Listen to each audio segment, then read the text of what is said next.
signs of doom in digital transformation, what finance leaders need to know about digital transformation, and a mashup from our upcoming digital transformation conference. Those are just a few of the things we're going to talk about here in episode number 131 of Transformation Ground Control.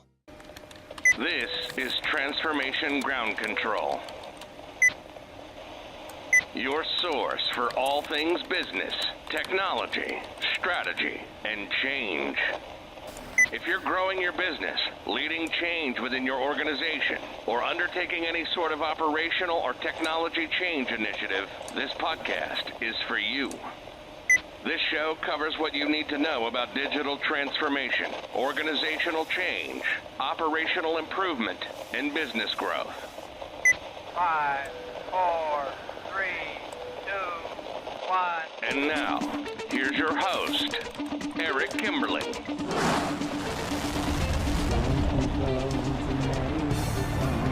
Hello, welcome to episode number 131 of Transformation Ground Control.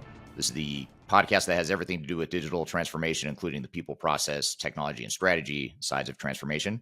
My name is Eric Kimberling, your host here today.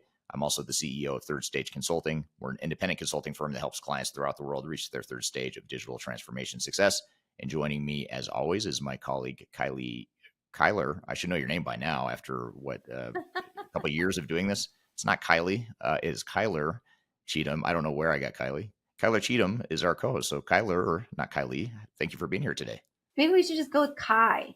That would be really easy. So you can call me Kai if you want. Yeah, rough start to the episode. So we'll see. It might be an interesting one. You might want to stick around just to see what else happens here and what other disasters might ensue in this episode. But no, it'll be anything but a disaster. Although I will say we are going to cover disaster partially in our opening segment here today. Our opening segment is going to start off with some questions from the audience that we've received over the last few days. Kyler will pull out her question jar where she accumulates or gathers all the questions that are coming in through social media for us. We'll cover the EU or European Year of Skills 2023. It's a new program based out of Europe that's super interesting, not only if you're in Europe, but just in general, it's interesting. And then we'll talk about signs of doom in digital transformation and how to fix it. So those are the couple of hot topics we'll cover in our opening segment. And then later in the show, we will have Nicole and Shannon from a company called System 1A on the show. They're going to talk about what finance leaders need to know about digital transformation. And then last but not least, we're going to play you a sort of a mashup of our past digital Stratosphere conferences. And we're going to play you little clips. It's sort of a mashup of clips and different speakers and different topics from past digital Stratosphere conferences. And the reason we want to share that with you is not only because it's interesting, but also to give you a flavor of what you might expect at our upcoming digital Stratosphere conference, which is being held in Denver the first week of October.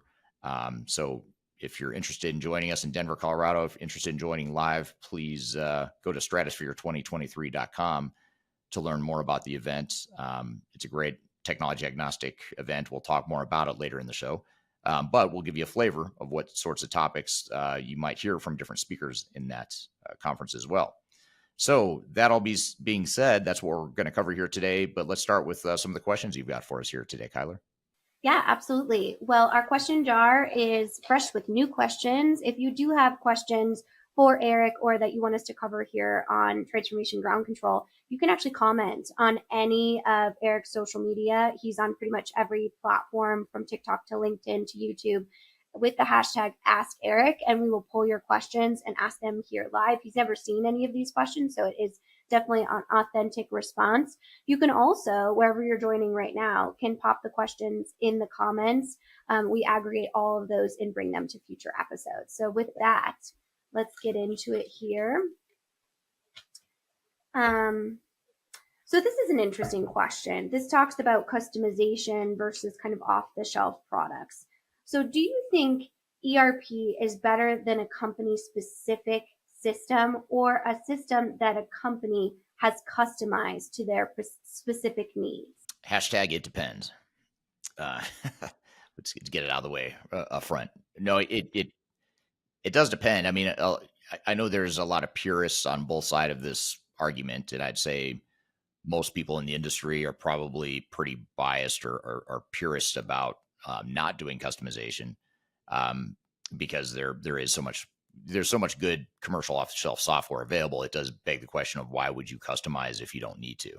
But the big assumption there is that you don't need to, and that's oftentimes is not a true assumption, because for some organizations or even some parts, individual pockets within an organization, they might find that they do need to customize to satisfy their needs and requirements. And I think the way to think about it, the way I always frame this discussion is there's certain parts of your business that might be more the vanilla or commodity based sorts of business processes where, yes, you probably want to use, and it's pretty safe to assume that you can find off the shelf software to meet those needs. But where the tricky part comes in and the dilemma comes in is when you find those parts of your business that are unique competitive differentiators, and or it's just something that's unique in your industry, or you've got this distinct competitive advantage that you do things differently intentionally because it's allowing you to outperform your peers. Then the question there becomes, well, is there realistically going to be off the shelf software that can handle those needs? And for a lot of organizations, they get at best a watered down version of what it is they're trying to do with their business. So then the dilemma becomes, well, do we take on that risk and cost of customizing software, which is risky? There is risk associated with it. There is cost associated with it. It's going to take you longer to deploy that technology if you customize it. But the question becomes, does it deliver enough business value to justify that risk? And if it's a source of competitive advantage, chances are pretty high that you're going to have a pretty compelling ROI to do that sort of customization. So I don't want to say I'm an advocate of customization, but I am an advocate of keeping your mind open to customization, because it might be that your organization needs to either customize or go find a third-party bolt-on system to satisfy what other deficiency you might have in your core technologies that you're deploying. Yeah, and invest in kind of engaging an independent expert on those customizations, because a lot of times you don't know what you don't know, especially when you have a vendor pushing an agenda that's specific to them as opposed to what's specific to the business. So that's always a great way to kind of say, do we actually need this customization, or should we kind of align our processes to meet where the technology can compromise? So definitely a great answer there. Yeah, that's a great point too that is worth noting, because a lot of times what happens is you get a lot of bias inputs into your planning and decision-making process. So during the sales cycle, for example, when you're going to buy the technology, you're going to hear a lot of bias for why off the shelf is the way to go and how their software can do everything off the shelf.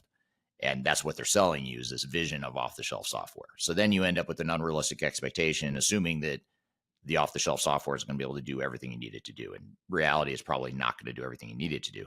But then during implementation, there's another kind of bias that comes in, because now you're dealing with not a sales rep who's selling software. Now you're dealing with the implementation consultants who make more money if you do customize. So they might actually kind of flip that bias and now start to be okay with you customizing, or maybe even encourage you to customize, because they'll make more money when you extend the project and you spend more money on their services. So there's always a bias, and oftentimes it's a conflicting or a competing bias, but there's biases like that that a technology agnostic advisor like ThirdStage can help with. Oh yeah. And I mean, you could be the most savvy, technical savvy, people savvy client, and those agendas are sneaky, especially if you don't go through that on a day-to-day process. So that's really what's nice with having that independent advisor or coach there through that to really advocate for you, because like, again, you don't know what you don't know. And that's really complex, especially when you're shifting partners where, wait, I had out of the box was good, but now I'm supposed to customize everything. Like, this is confusing. So it's very complex to go through all of those processes. So really great question. And I encourage you all to answer the question in the comments too about customization versus off the shelf software, just because we do have an audience that is so engaged and well versed that even reading the comments is like taking a master class in itself on digital transformation. Right. Okay, great. So this is a really good question. I was actually hoping we would get to this question because I don't know what you're going to say. And sometimes, us working together so long, I can predict what you're going to say. So I don't know what I'm going to say either. you really don't. ERP data, while voluminous, is notoriously dirty data. Do you think there's a potential to use AI to clean up the data before you feed it into new systems using predictive AI models? I thought it was going to be an insult, accusing me of Oh, having no. dirty data or something, but no, that's not where you're going with it. Yeah, I haven't seen it yet myself firsthand, but I believe and I understand that AI is starting to be used in data migration and data cleansing in particular. Um, if you think about some of the redundant manual work that goes into data migration, oftentimes, if you think about, like, first of all, if we back up just to maybe set the framework or the groundwork for what it means to have dirty data. If you look at, for example, customer master information, you've got a customer named Kyler Cheatham, and Kyler Cheatham lives in Grand Junction, Colorado. You've got her address, you've got her transactional history of what she's purchased from you, all that stuff. But then I come in and I say, I think her name's Kylie Cheatham. So I put in Kylie Cheatham and instead of Kyler Cheatham, because I tend to forget your name at This times. was your plan the whole time, wasn't it? To go through I'm this using my example. disadvantage to make it an advantage and helping me answer a question now. See, I did that totally intentionally.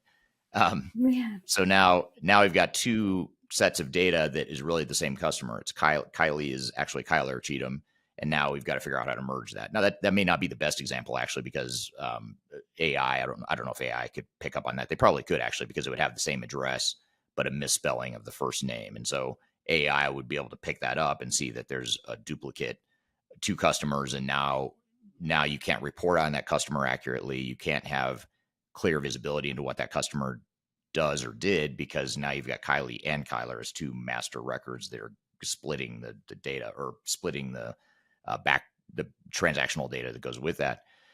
So AI would be able to clean that up. I mean, so that's just one micro example of how data can become dirty. Every day, an organization has humans that are touching data and doing transactions and making adjustments and things like that, and they make mistakes. And no one is necessarily there in a lot of organizations to go back and catch that and fix it and clean it up later. So AI is perfect for that, because it's a very manual process of going through, looking at all the duplicates, or looking for the duplicate master records, or master records that just aren't consistent, that sort of thing. So AI is perfect for that, because it is such a routine, or such a mundane task that is perfect for AI. So it's not widespread yet, but it's starting to be used for data migration. I think in the future, I think it'll be a very powerful tool for that.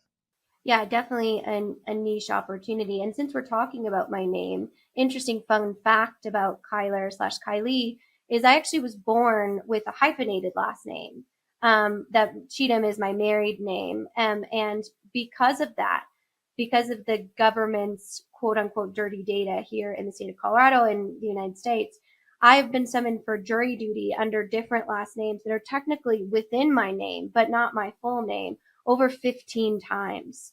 Oh So gosh. it's one of those things where where you actually can have dirty data within a system, and AI would be an awesome opportunity to kind of match secondary data points, whether it's name and address, age, those types of last known location, job, function, those types of different things. So just a fun fact, since we are focusing on a case study of my name during this episode.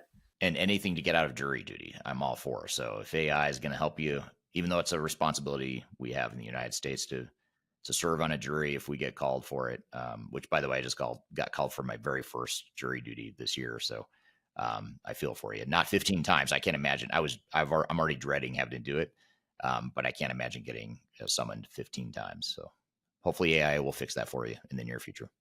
I agree. Yes, and now I have one gorgeous last name due to my gorgeous husband. So, all of those There you different go. things. But I know, right? Problem solved. I know, problem solved. But speaking of problems, I know we have some rather meaty hot topics. So I know we want to shift gears and kind of get into some other public policy, but also some kind of doomsday red flags for transformations. Yes, absolutely. We're going to take a quick break, and when we come back, we'll talk about signs of doom in digital transformation, as well as signs of doom in my inability to talk today. It's gonna be a rough one. I'll try to clean it up before our next segment. We'll talk about signs of doom in digital transformation, how to fix it. We'll also talk about the European Year of Skills in 2023. So be sure to stick around. And then later in the show, we will have Shannon and Nicole from a company called System 1A on the show to talk about what finance leaders need to know about digital transformation. And then later, after Nicole and Shannon are on the show, we will have a mashup of some of our past Digital Stratosphere conferences, as well as a discussion about our upcoming Digital Stratosphere conference, which is the first week of October in Denver, Colorado, in the United States. You can go to stratosphere2023.com to learn more about that event, but we're going to talk more about that later in the show. So stick around. We've got a lot more to cover. We'll be right back with more Transformation Ground Control.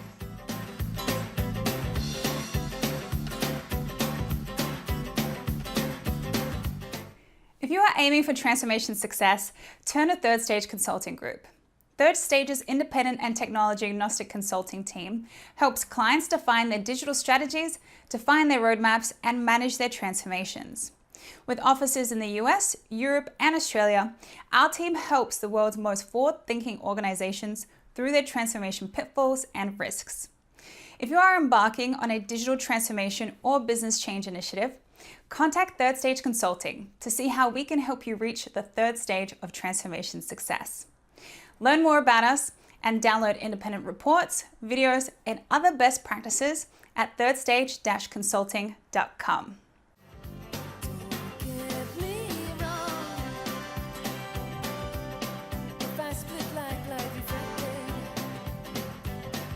Hello, welcome back to Transformation Ground Control, episode number 131. My name is Eric Kimberling here with Kyler Cheatham. You can find new episodes of this podcast every Wednesday on YouTube, LinkedIn, Facebook, and Twitter, as well as audio podcast platforms throughout the world, including Apple Podcast, Google, Amazon, Pandora, iHeartRadio, etc. So wherever you listen to podcasts or watch podcasts, you can find us there. So be sure to check us out. New episodes every Wednesday. So you've got some hot topics for us today here, Kyler. What's in store here?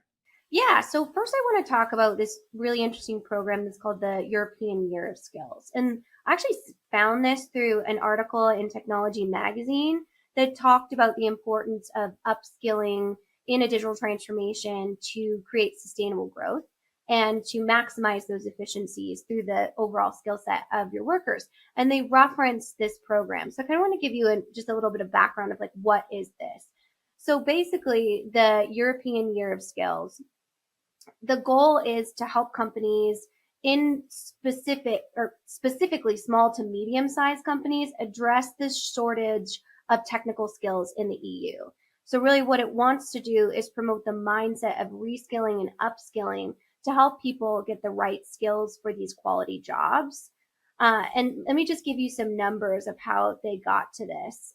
So they said in the technology article on Technology Magazine that over 80% of European entities or European businesses are having trouble finding quality employees without having to spend a bunch of money in upskilling or training new employees around new systems. So really what they're going to do to make this happen is the European Parliament and then the EU member states, social partners, employment services, chambers of commerce in each member area will invest in industry education training to workers and companies to address this problem. And the goal here is that 77% of 20 million will actually go through this program by 2030. And then their goal is 60% of adults should participate in training by year 2030 to ensure that there is this skills gap is being addressed by a government entity. And then the timeline of what this looks like is it actually started in September of 2022, where the European Union president said that this was something that was a huge problem via their studies and insight work. And they adopted the proposal in February 2023, and they're actually launching it this month.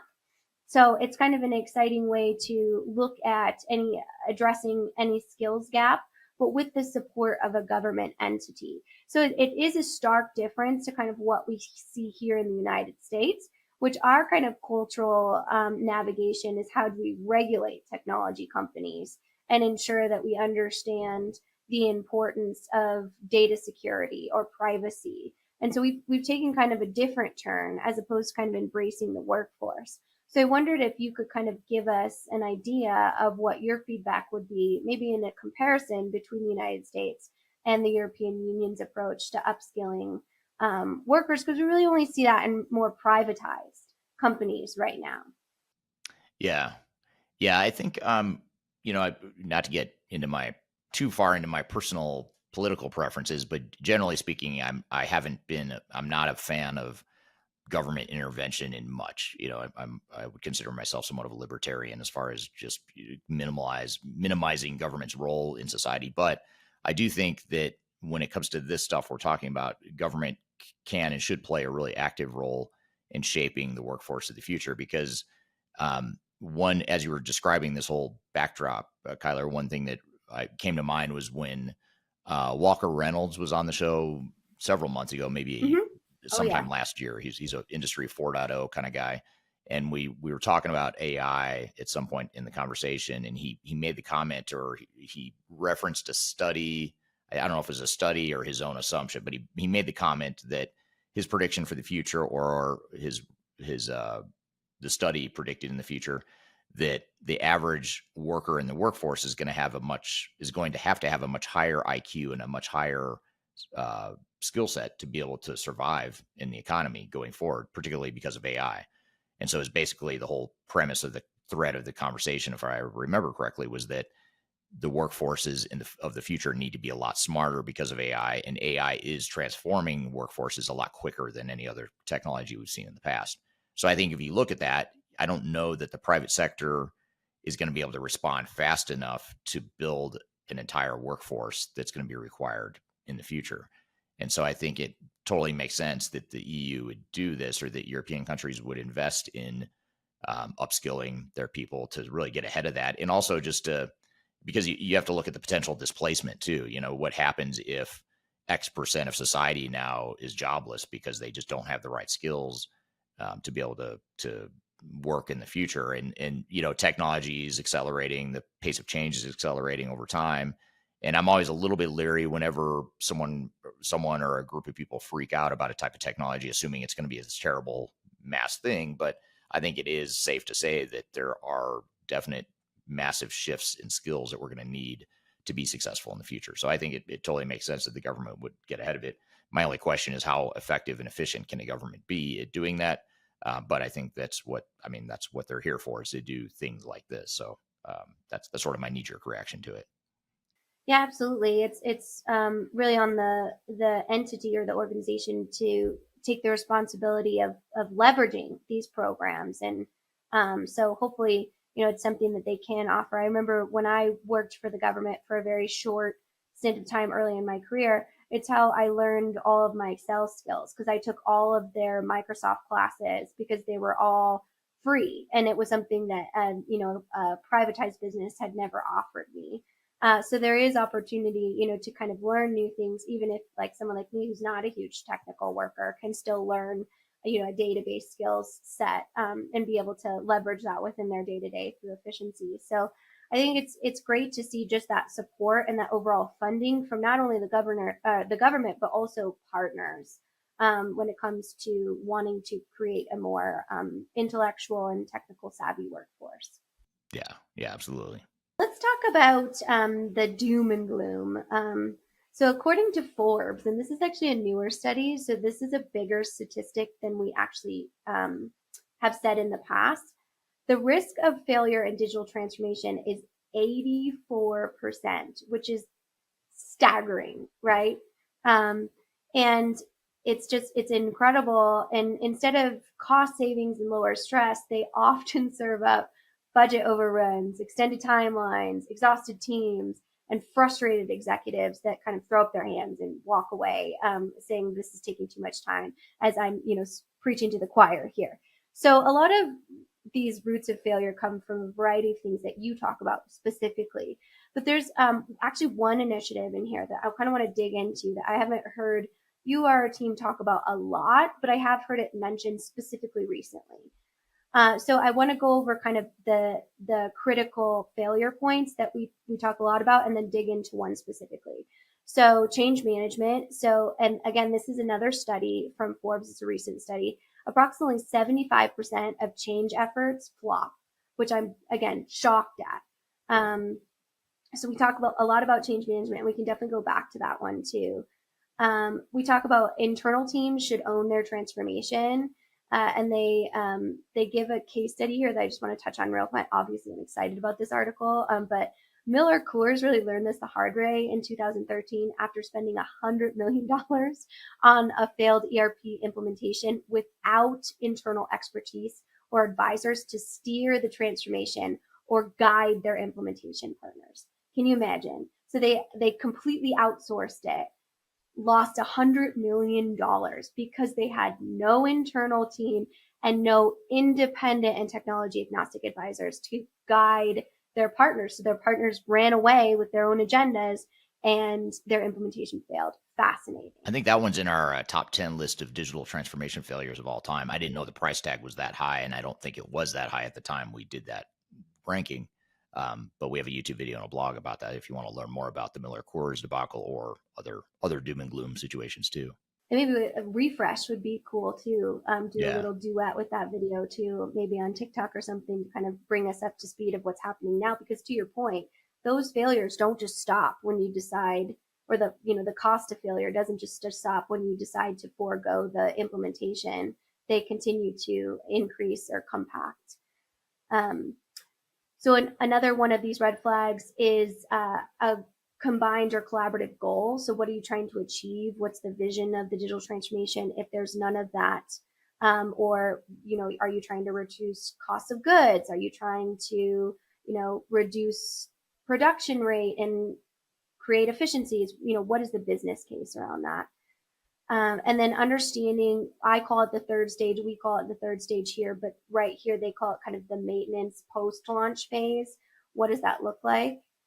And then this one's another interesting one, and I promise I'll get to my point and go through what the one I want to ask you about. But almost 77% of organizations adjust their digital transformation with major or noticeable modifications throughout the process. And those adjustments need to have some sort of agile way and project manager that guides them through that initiative. So you have to be aware of the indecision. They say that's really the doom part. There's no right or wrong decisions. There's only learning, but you have to be aligned of where that goes. So that leads me to the question doom, I guess, tactic that I really wanted to dig into. Any long-term transformation program needs to indicate the oncoming shift by creating an internal transformation management office. Now, this office, according to this study, monitors and escalates any issues, pushes the thinking, solves any problems, and motivates the team. It also handles key strategic service areas, reporting up to executive leadership, the board of directors. It focuses on organizational change management and communications, enterprise strategy alignment, and conflict resolution, and acts really as the venture capital arm by shifting funding as needed. So we've talked about a core team, but this seems like kind of like a next level transformation core team. What's your reaction to this overall strategic approach? I love it. I mean, I think it's a great idea. I like the idea of, first of all, having a centralized internal team that is focused on this task at hand. Going back to your Miller Coors example of gloom and doom, you mentioned that they had outside parties that sort of ran this as an outsource implementation model. What you're talking about sort of flips that around and says do the opposite of that, which makes total sense. And it addresses that really important dynamic that doesn't just happen in a $100 million failure like was the case at Miller Coors, but every organization that outsources or just assumes their system integrator or software vendor is going to handle the whole project for them. I mean, every situation that I've seen like that has failed. I just have never seen a client succeed in that model. Maybe I will someday. Maybe the odds are not 0% chance of success, but it's somewhere close to zero, just based on my experience. So I think it's a great idea. I think you need to have that sort of centralized model, and I think you have to I think we as professionals have to get it out of our heads that agile is good and, everything can be sort of unplanned and we can just go start building stuff and let the system integrator run wild with testing out new concepts. I mean, you sort of need that command and control model to some degree. I mean, not, within reason, of course. You need that internal accountability, the internal governance, the internal controls, the accountability to the board for funding and results and all that stuff. So I think it's a good thing. I think ultimately those parameters and guardrails are what can help keep a digital transformation on track, especially the more complex ones. Absolutely. Well, very interesting doom and gloom article. But most importantly, these failures are to be learned from, right? And looking at thought leadership like this and taking those strategies, internalizing them, understanding them, awareness is really the first step to changing that process. So I'd love to hear from the audience. Just want to turn to our great audience here. What is your top doomsday failure point for digital transformation? We can aggregate those into a list and put them on a blog or address them in a next episode to kind of help the movement here of creating that 84%. Can you believe that, Eric? That is just staggering. Insane. Yeah, I keep waiting for the day when the studies come out that show that failure rates are coming down. I know that is not the case, and it really isn't. It really isn't. So let's buck the trend here, people. Let's create a list full of experience, transparency, independence, technology agnosticism, and see if we can at least start to the spark of success. Yeah, it makes you wonder what goes through organizations' heads sometimes because most organizations know that failure rates are high. And they know that their odds of success are lower than they're probably comfortable with, but yet they still do it. And yet they still make a lot of the same mistakes that companies have been making for decades now. So it's fascinating to me that organizational Groundhog Day sort of dynamic is at play here. So yeah, we'll try to buck the trend, and you're doing the right thing by listening to this podcast, because our intent on this podcast is to help you take away some best practices and lessons to be more successful in your digital transformation. So we're going to continue that theme of trying to help you be more successful in your transformation by bringing on our next guest after we take a quick break. We're going to have Nicole and Shannon from System 1A, company based out of South Africa, but they sell their software to organizations throughout the world. And they're going to be on the show talking about the topic of what finance leaders need to know about digital transformation. So whether you're in a finance team or you're a CFO or a VP of finance, or you're a stakeholder who is engaging with the finance group as part of a change initiative, you'll want to stick around for this discussion, because we're going to talk about what those finance leaders need to know about digital transformation, what some of the common misconceptions are, and some of the common pitfalls to overcome as part of a transformation. So we'll have Nicole and Shannon on the show as soon as we take a quick break. And then later, after we're through that discussion with Shannon and Nicole, we'll do our mashup of our recent or past digital Stratosphere conferences that we've hosted over the years. And that is a way to kind of pique your interest or to give you a preview of what to expect in our upcoming Digital Stratosphere conference in 2023, which is going to be the first week of October in Denver, Colorado. You can join us live and in person the first week of October, Denver, Colorado. Go to stratosphere2023.com if you want to learn more about that in the meantime. But stick around. We'll be right back with Shannon and Nicole from System 1A. We'll be back with more Transformation Ground Control. Could you whisper in my ear the things you want to feel? I'll give you anything. Interested in working for a company that truly values your unique skills and experience? Here at Third Stage, we don't hire based on resumes alone. We look at the full candidate, experience, and willingness to provide excellent service for our clients. Within a technology, independent, and agnostic consulting firm, you have the opportunity to learn across industries with a diverse group of clients. Our consultants also have the opportunity to diversify their portfolio and learn across technology systems. If you're interested in joining a high-growth entrepreneurial organization, please reach out to us at work@thirdstage-consulting.com.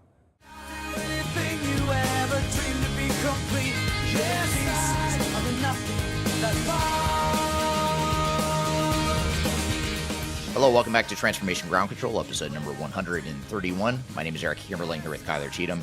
You can find new episodes of this show every Wednesday on YouTube, LinkedIn, Facebook, and Twitter, where we stream every Wednesday. And you can also find the audio-only versions on audio podcast platforms throughout the world. So be sure to subscribe and check us out if you haven't already. I'm excited for our next guest, first-time guest on Transformation Ground Control.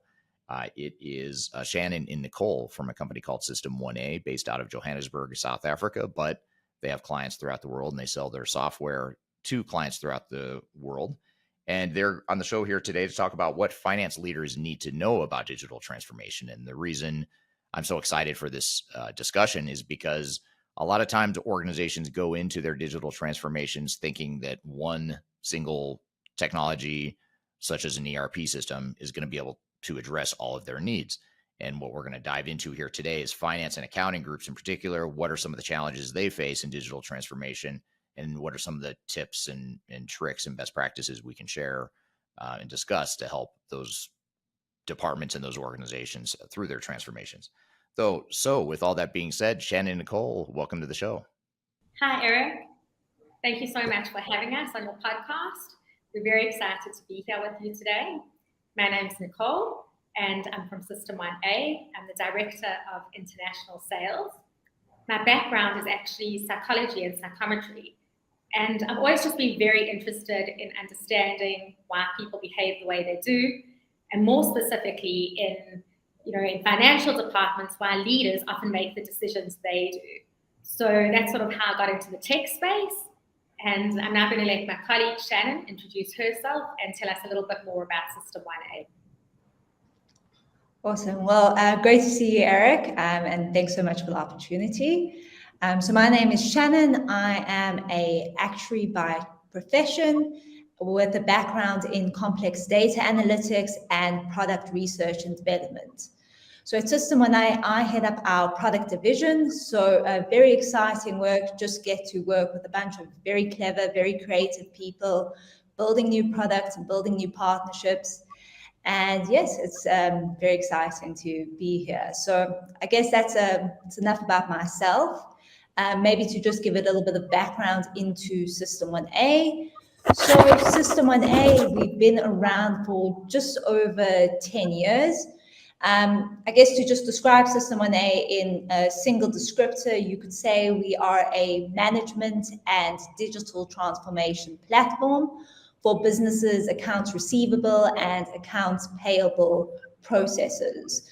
So what that essentially means in plain English is that we're a platform that helps businesses conduct their collections processes as well as their payment approval and settlement processes more efficiently and more effectively. In terms of how that all works, so the platform connects that or integrates directly with the ERP, so with the business's ERP, and uses the ERP's information essentially as a base, and then extracts that information, converts it into a universal format, such that it's in a format that's easy for all the teams to use, and that's also easy to understand and interpret. That you're kind of left with a platform that all stakeholders involved, whether it's your sales teams, your collections guys, your payments people, they all have access to the information on a centralized platform through centralized dashboarding with a host of comprehensive tools to make those functions a lot easier. Whether it's in terms of communication, reporting and statistics, automation of certain manual processes. Really what it's all about is essentially zoning in on one specific, or I suppose two specific business operations in very much detail, and really catering to all the specifics of that operation and all the nuances and differences that might be in that operation. Where there's maybe gaps traditionally left by traditional ERP systems due to the fact that they're catering to all operations together. Interesting. Yeah, that's really interesting. And it's really kind of segues into the topic we want to cover here today, which is, and you sort of hit on this, Shannon, in your description of what System 1A does. And that is sort of how do we as finance departments, how do we manage an ERP project and or a digital transformation, and how do we leverage ERP technology without relying on it or being dependent on it to be the sole answer to what we need to help us through, our financial needs within an ERP project. So sort of leading into that, my first question related to that is, what are, when we look at ERP systems, what are some of those deficiencies that ERP systems commonly have that creates problems or opportunities, depending on how you look at it, but creates problems or opportunities for a finance and accounting group? What are some of those deficiencies that you commonly see with ERP systems that you're trying to fill with your product? So it's an interesting question, and I think it is important to say up front, ERPs are a fantastic tool in the sense that it centralizes all your different business operations under one platform or under one system. Within saying that, and I guess it's in the name itself, it being an enterprise system, that it's all encompassing and that it touches on all the different business operations. There is often the trade-off between being a system that is something to everybody versus being a platform that's more specialized and caters for the details of that specific operation. And I think you're always going to see that trade-off no matter what type of system you're looking at over there. So some of the limitations, I guess, that we've come across just in terms of our own research, as well as from feedback from our customers that we work with, there would be like limitations in terms of things like information access. So often how ERPs are structured is with licensing restrictions. So people with certain permissions have access to that information, whereas those who don't have to rely on those people. And that can create like sort of bottlenecks over there, I guess, inefficiencies as well. But yeah, when it comes to information access, it's not only limited to it in the literal sense. It can even just relate to something as simple as information navigation, finding the document or the piece of information that you need on time. And that just comes down to the fact that those navigation journeys in the ERP, they're designed at an enterprise level, and not taking necessarily into account what would be most intuitive or what would make the most sense for a specific business operation. So there's just like certain nuances there that might not be taken into account. There can also be, just with regards to limitations with access to reporting and statistics. So for each business operation, the ERP will have certain built-in reports. But the thing is, because it's obviously catering to everything at once, it might not necessarily go into the necessary detail or span the comprehensive range of information that you'd ideally wanted to do, which means there can essentially be gaps in certain insights and stuff like that. Now, it's obviously not impossible to create whatever report you would like from the ERP. As we all know, an ERP, it's essentially a database of all your financial information. It just comes down to the fact that often these ERPs can be a bit inflexible to work with unless you've got that very specialized expertise in how that specific system works, which often means that if you want an additional report on that operation, you either have to rely on somebody external or you kind of just have to go without. Probably also before we, I guess, move on, just one main other area is just in terms of manual processing.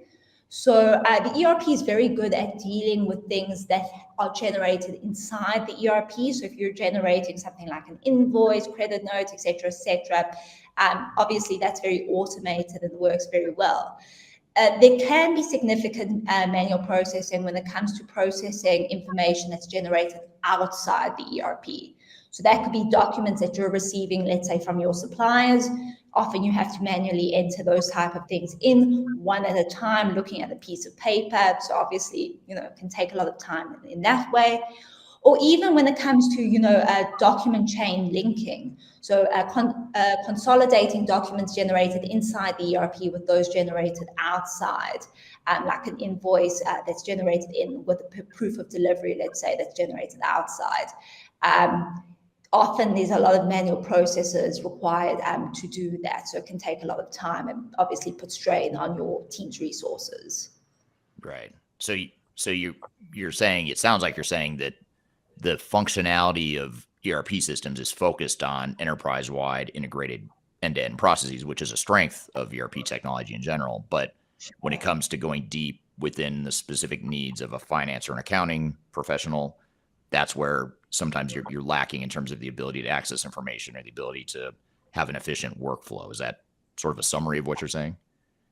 Yes, no, exactly. I think also just with anything, the more deep you go into, I think any problem, the more problems you see. Right. So if you're looking at it from a global level, it might look like things all operate perfectly, and that's essentially all you would need. But when you start to, I guess, peel the layers deeper into that, obviously other things do arise. Right. Now, when you are working with CFOs and finance leaders within an organization, or just any executive within an organization, do the finance departments and the leaders within the organizations, do they understand these nuances and deficiencies of ERP systems, or do they typically think that the ERP system is going to solve all of these problems that you just described, Shannon? Eric, if I can answer that, it's actually a great question. And when I started working at System 1A, I think almost 10 years ago, it was a huge hurdle that we had to overcome. Financial departments are so structured, and you've got your boss at the top, or your leaders, your decision makers at the top, and you've got your managers, and then you've got your employees doing the actual groundwork. And when we started presenting to companies, we thought that our presentation needed to be directly given to your decision makers, to your leaders at the top. And so we would go in and we'd do our whole presentation, and they'd turn around at the end of the presentation and they'd say to us, quite confidently actually, they'd say, ERP already does this. And look at Shannon or whoever I was with, and I was thinking, okay, what version of the ERP are they using? Maybe I haven't seen it or whatever. Anyway, with respect to the decision makers, to the leaders, they've been sold the ERP with the belief and the trust that this ERP has total capability, that this ERP is all encompassing, that it's able to do absolutely anything. And of course, they've spent a fortune of money, so they need it needs to all be justified. But we were lucky, because what we quickly realized is if we had the employees who are doing the actual work in the presentation with their boss or with their decision maker, the employees would quickly see the value of our system. They quickly understood how it would make processes far more efficient and effective. So what we did, we decided to always, include employees and include sort of all levels of staff in the presentation. And actually, we realized that these teams would get very excited when they could see what System 1A is capable of doing. So I think that the leaders and the decision makers always are aware of these shortcomings, these deficiencies. Sadly, I don't think so. So they think, these leaders, it sounds like what you're saying, these leaders think that an ERP system will solve the problems potentially. Yes. But then when you show the capabilities of a product like yours with System 1A, it sort of exposes the additional advantages that might be missing from an ERP system. Is that okay? Especially to the people who are doing the work. Yeah, the frontline people that actually understand the workflows and the inefficiencies and all that stuff. Yeah. It's quite funny. It actually reminds me my time when I used to work in insurance as an analyst. Obviously, you're working more with, the in-depth, you're more hands-on with the data, I should say. And there were many times when you would speak, with Exco or management, and, they might look back at you and say, well, aren't these processes already automated? It was always my favorite, aren't these processes, don't we already do that? I think it's like they see that stuff getting done some way or another, but they're not necessarily always aware of what actually happens to get there, and if that was actually the ideal way to go about it for results in the future. We're here talking about what finance leaders need to know about digital transformation, and with Shannon and Nicole from System 1A. We've got a lot more to cover, but first we're going to take a quick break. We'll be back with more Transformation Ground Control. When things are big that should be small, who can tell what magic spells we'll be doing? Are you looking to stay ahead of the curve in the ever-changing landscape of digital transformation? Then you need our newly released 2023 Digital Transformation Report. This comprehensive report covers the latest trends, technologies, and strategies to ensure your digital transformation is optimized for success. The 2023 Digital Transformation Report is packed full of proven methodologies and insights from experts in the independent digital transformation field. You'll also receive practical insights on how to implement digital transformation strategies within your unique organization. This free report is available for download on our website at thirdstage-consulting.com under our Thought Leadership section.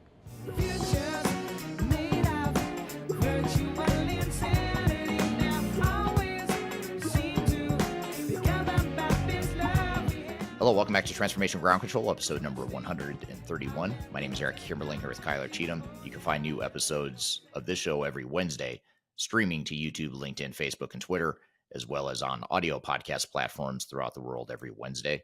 Check us out at Transformation Ground Control. You can also go to transformationgroundcontrol.com to find past episodes as well, so be sure to check us out there.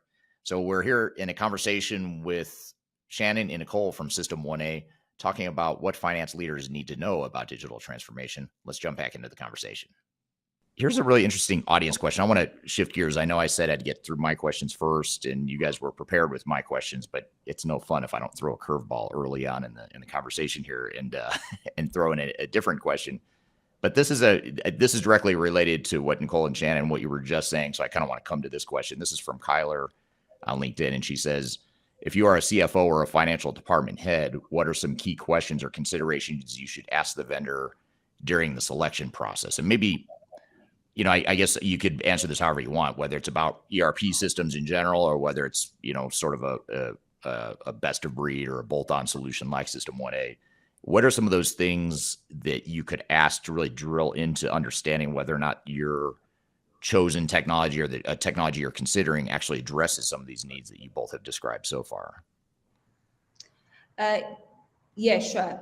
So, look, I think when it comes to the selection process, you have your CFOs and you have your leadership who will be concerned with certain factors. And, you've got your teams or your workers who would obviously be using that stuff, who would be concerned with something else.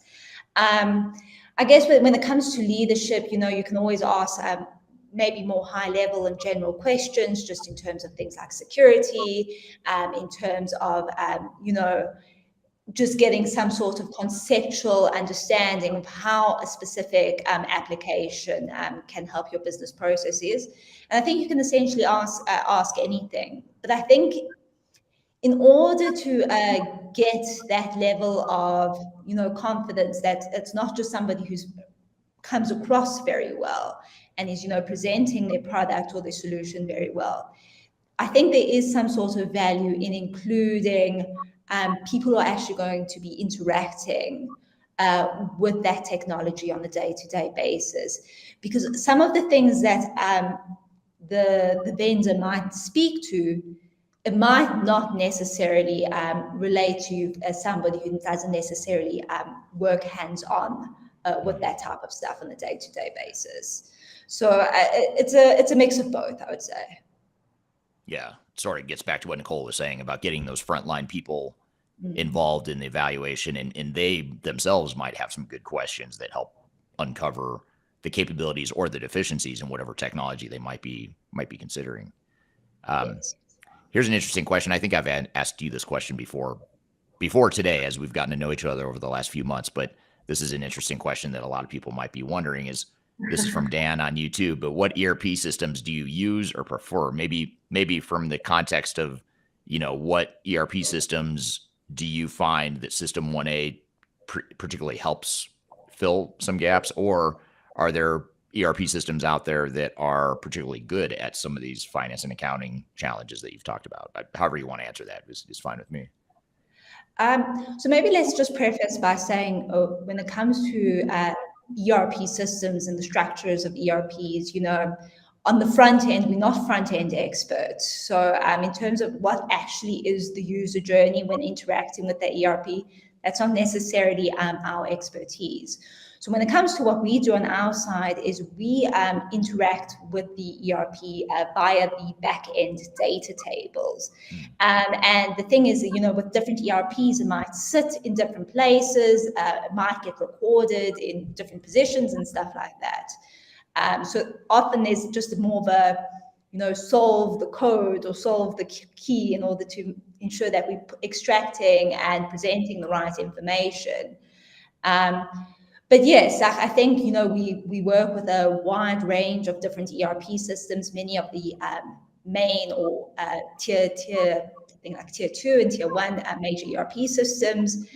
So I think that does also speak to the fact that there is something that can help someone. And maybe the feature that somebody uses on ERP1 to help with their AR and AP processes might be different from what necessarily is someone's favorite feature on the different ERP system. Gotcha. Interesting. So you don't have a favorite is what you're saying. You just have different types that you work with. The ones that are easy to decipher. Right. Right. Good.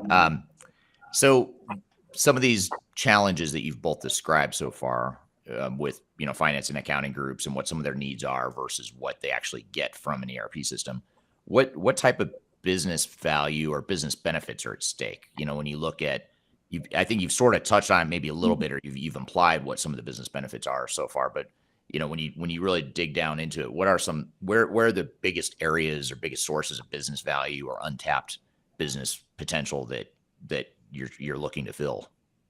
Sure. So I think the big one, or the big obvious one, is just in terms of workflow efficiency. So obviously, you need a efficient workflow in order to get the results that the department ultimately wants, or at least get it in an appropriate amount of time. And what's the interesting thing about a lot of business operations and the processes they follow is that they're quite standard in theory. There's a process you follow with a certain amount of steps, and then you tick something off the list, essentially. Maybe I'm making it sound too simple. But I think what's important to just recognize and appreciate is that a lot of these operations, they shouldn't be as complicated as sometimes they end up being in a lot of businesses. And that's often just due to facts that, we obviously live in the real world and everything, and there can be certain hurdles and complexities or complications that can arise from a person moving from step 1 to, let's say, step 2 of the process, and ultimately causing a lot of delays in backing things up. And that might just be because of how the ERP is structured or how it caters for a certain process. So obviously we can speak best to examples specific to AR and AP, but like a very common example is, you follow the standard accounts receivable process. You get an order for some goods, you invoice them, you send over the goods, and it's 30 days later, let's say, and it's time to be collecting from your customer. And when you phone them, they might say to you something like, well, we actually don't know if those goods were actually delivered to us in the first place. Now, if you had to just consult what's your theoretical textbook answer to that, it's quite easy. You just give them a proof of delivery, and easy does it, the matter's settled. But then it comes back to something like, because the POD is an externally generated document, it's often not linked to the original invoice, which means that to actually find that POD, you've got to do that manually, often like even, searching through a file or cadenza or something like that. And that in itself might not sound so bad, but I guess what's important to appreciate is that that type of process is happening in conjunction with multiple hundreds and thousands of other different transactions going on, each having their own separate query and each requiring some manual intervention. So you kind of essentially want to remove as many bottlenecks and hurdles as you want to make sure things are run smoothly and effectively. And, when I guess it comes to workflows, you're not speaking about workflows for the sake of having good workflows, but it's all like the byproducts that come as a result of that, whether it's productivity, cost savings, fewer strains on cash flow. Even something like customer relationships is something that can be at stake when it comes to workflow processes. Ultimately, when you're dealing with a different business or different company, whether it's your supplier or your customer, they're in the same position as you. They're also busy with all their different workflows. They've also got to be ticking off certain items to do. And ultimately, what you want to do is you want to put them in a position, or put yourself in a position where to deal with your stuff is easy. It's easy to approve your payment. It's easy to invoice you. And it's not something that's going to take up a lot of their time. And therefore, you can essentially get prioritized in that sense. Workflows is definitely a huge one. But just in terms of decision making, that can be a major one as well. So we've already spoken about, difficulties sometimes in terms of access to information, or access to an adequate set of reports on what's going on in the specific business function. So obviously, if you don't have access to necessarily some sort of insight that would have been useful to a decision in the present, that's going to affect you later down the line in the future. So yeah. Yeah, that's interesting. So this kind of goes back to an earlier question too that I had, as far as whether or not finance leaders understand, these areas of business value and opportunity that are apparent. But on the surface, what are some of the common characteristics of organizations that may find that an ERP system isn't going to handle their needs in the finance and accounting realm? So what are those sort of on the surface criteria that you would say, if you meet these criteria, it's highly likely a off-the-shelf ERP system is not going to meet these needs, and you might want to think about other solutions or alternatives to fill those gaps? How would you describe some of those characteristics? Sure. So I guess in terms of what can stretch an ERP to its limits in that, it can also be largely dependent on the ERP system itself. There's a range of different solutions out there, and I guess each of them differentiate themselves with being good or worse in a certain aspect, or having more or less functionality. It can depend there. I suppose if we're giving a very general answer to the question, it would probably be anything that can introduce some sort of element of complexity to a process. So examples of that could be, high transaction volumes, large customer base, you have a large team, anything I guess that could just introduce some sort of non-uniformity. So you're dealing with multiple different countries with different currencies. You have you're a large group with different subsidiaries. All those types of things can make consolidation and aggregation of information more complex and difficult. And that's where you might have those struggles. An example, I guess, on if we're going to give examples specific to us, thinking with accounts payable, high transaction volumes there is a big thing that can put strain on the ERP. And that just goes back to what we've said previously, is because you're getting all your documents from your suppliers and from outside the ERP, you've got a team of people who's entering each of those documents, entering each of those transactions manually. So the ERP, might be fine in that sense, but you're putting a lot of strain on your employee resources by letting them just interact with the ERP. Yeah, and assuming that they're going to get whatever they need from that ERP is probably not a safe assumption from what you're saying so far. So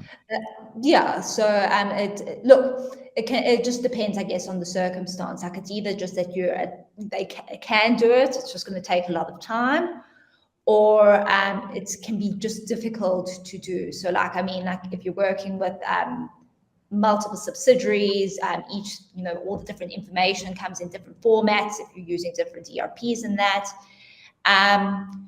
you're not, I guess probably any ERP can do anything if you've got low volumes and stuff. But when you're adding up that complexity of multiple transactions going on, you've got your different teams, different people are talking to each other. that's when things get a bit unwieldy. Yeah, absolutely. Here's what I think is a funny comment. You may not think it's funny, but from Kyler on LinkedIn, I think we should make bottle logs over it. So with every mistake comes an opportunity. I actually liked it too. When you said it, I was like, bottle logs, that kind of sounds better than bottleneck. So anyway, that's a little off topic, but funny. We're here talking about what finance leaders need to know about digital transformation, and with Shannon and Nicole from System 1A. We've got a lot more to cover, but first we're going to take a quick break. We'll be back with more Transformation Ground Control. Just tell me what you've got to say to me. I've been waiting for so long to hear. If you are aiming for transformation success, turn to Third Stage Consulting Group. Third Stage's independent and technology agnostic consulting team helps clients define their digital strategies, define their roadmaps, and manage their transformations. With offices in the US, Europe, and Australia, our team helps the world's most forward-thinking organizations through their transformation pitfalls and risks. If you are embarking on a digital transformation or business change initiative, contact Third Stage Consulting to see how we can help you reach the third stage of transformation success. Learn more about us and download independent reports, videos, and other best practices at thirdstageconsulting.com.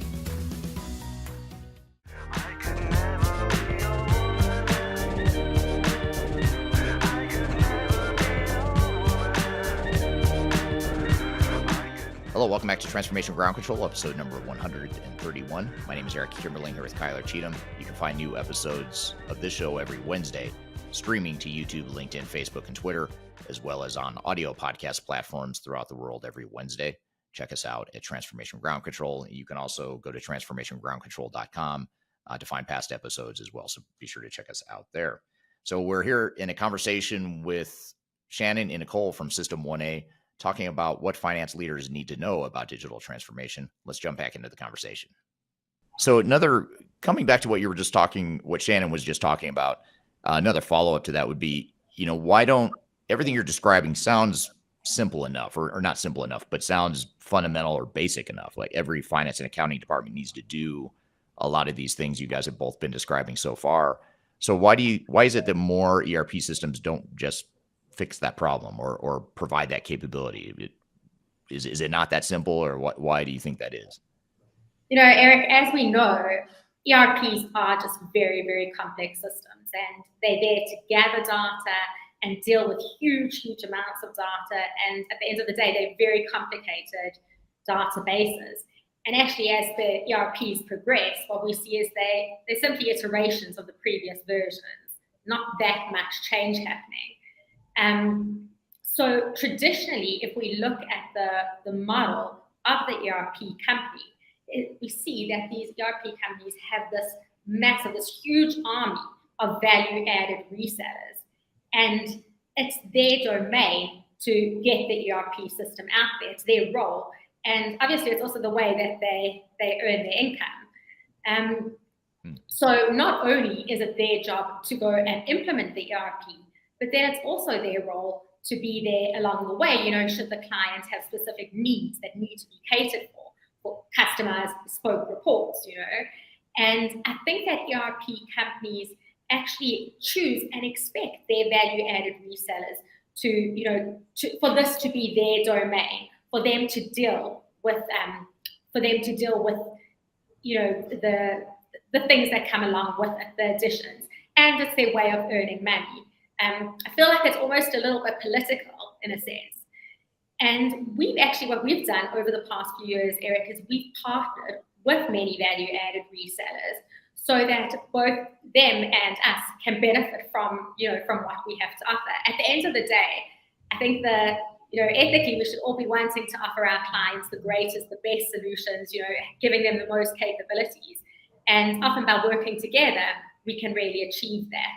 So just keeping, that in mind, going back to your question, I don't think that ERPs in the foreseeable future are going to include the same sort of capabilities that software like System 1A has. Yeah.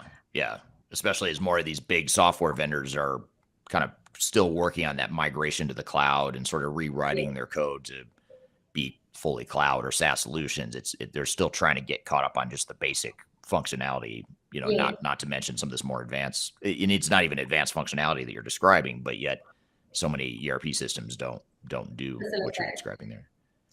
I think what's also maybe just important to touch on over here is we obviously speak about a lot of this with respect to AR and AP processes, because that's what our platform specializes in. At the same time, that's a tiny slice of what the ERP actually touches on. So you've got like a huge development, task laid out before you. To maybe add these functionalities or enhancements to each of the different operations that the ERP encompasses. Right. Now, here's a question to follow up on this whole thread we're talking about here, and I think you started to answer this, but maybe we'll come back to it a little bit more directly. This is from Dan on YouTube. Dan says, if an ERP is stretched to the limit in terms of functionality, what would you recommend to supplement it? And I think, Nicole, you sort of answered this a little bit a moment ago. Would it be a best of breed solution or maybe a custom development? And maybe I'll add to that too. How could a product like a System 1A, how does it fill these needs, or how does it address some of these needs or challenges that we've talked about so far? So I guess just in terms of what you recommend to supplement it and all of that. I guess it would depend in what business areas is your ERP getting stretched in. We're obviously talking here about applications or platforms that are very specialized in a specific area of the business. It's not necessarily going to help you if you're having issues with your stock takes and stuff like that. You obviously, I guess it's kind of obvious you need to look in the application or solution that's going to help with that. I guess, it's a difficult question in terms of that, just because, I guess the right answer for every business might be a little bit different. But I think it is worthwhile to maybe consider something like adding supplementary applications. It might be a little bit less cumbersome than a whole ERP or a whole system overhaul or something like that. But it's going to depend on the business that I guess you're speaking of. In terms of, I guess, how System 1A or applications like System 1A can help certain limitations that we've discussed and everything.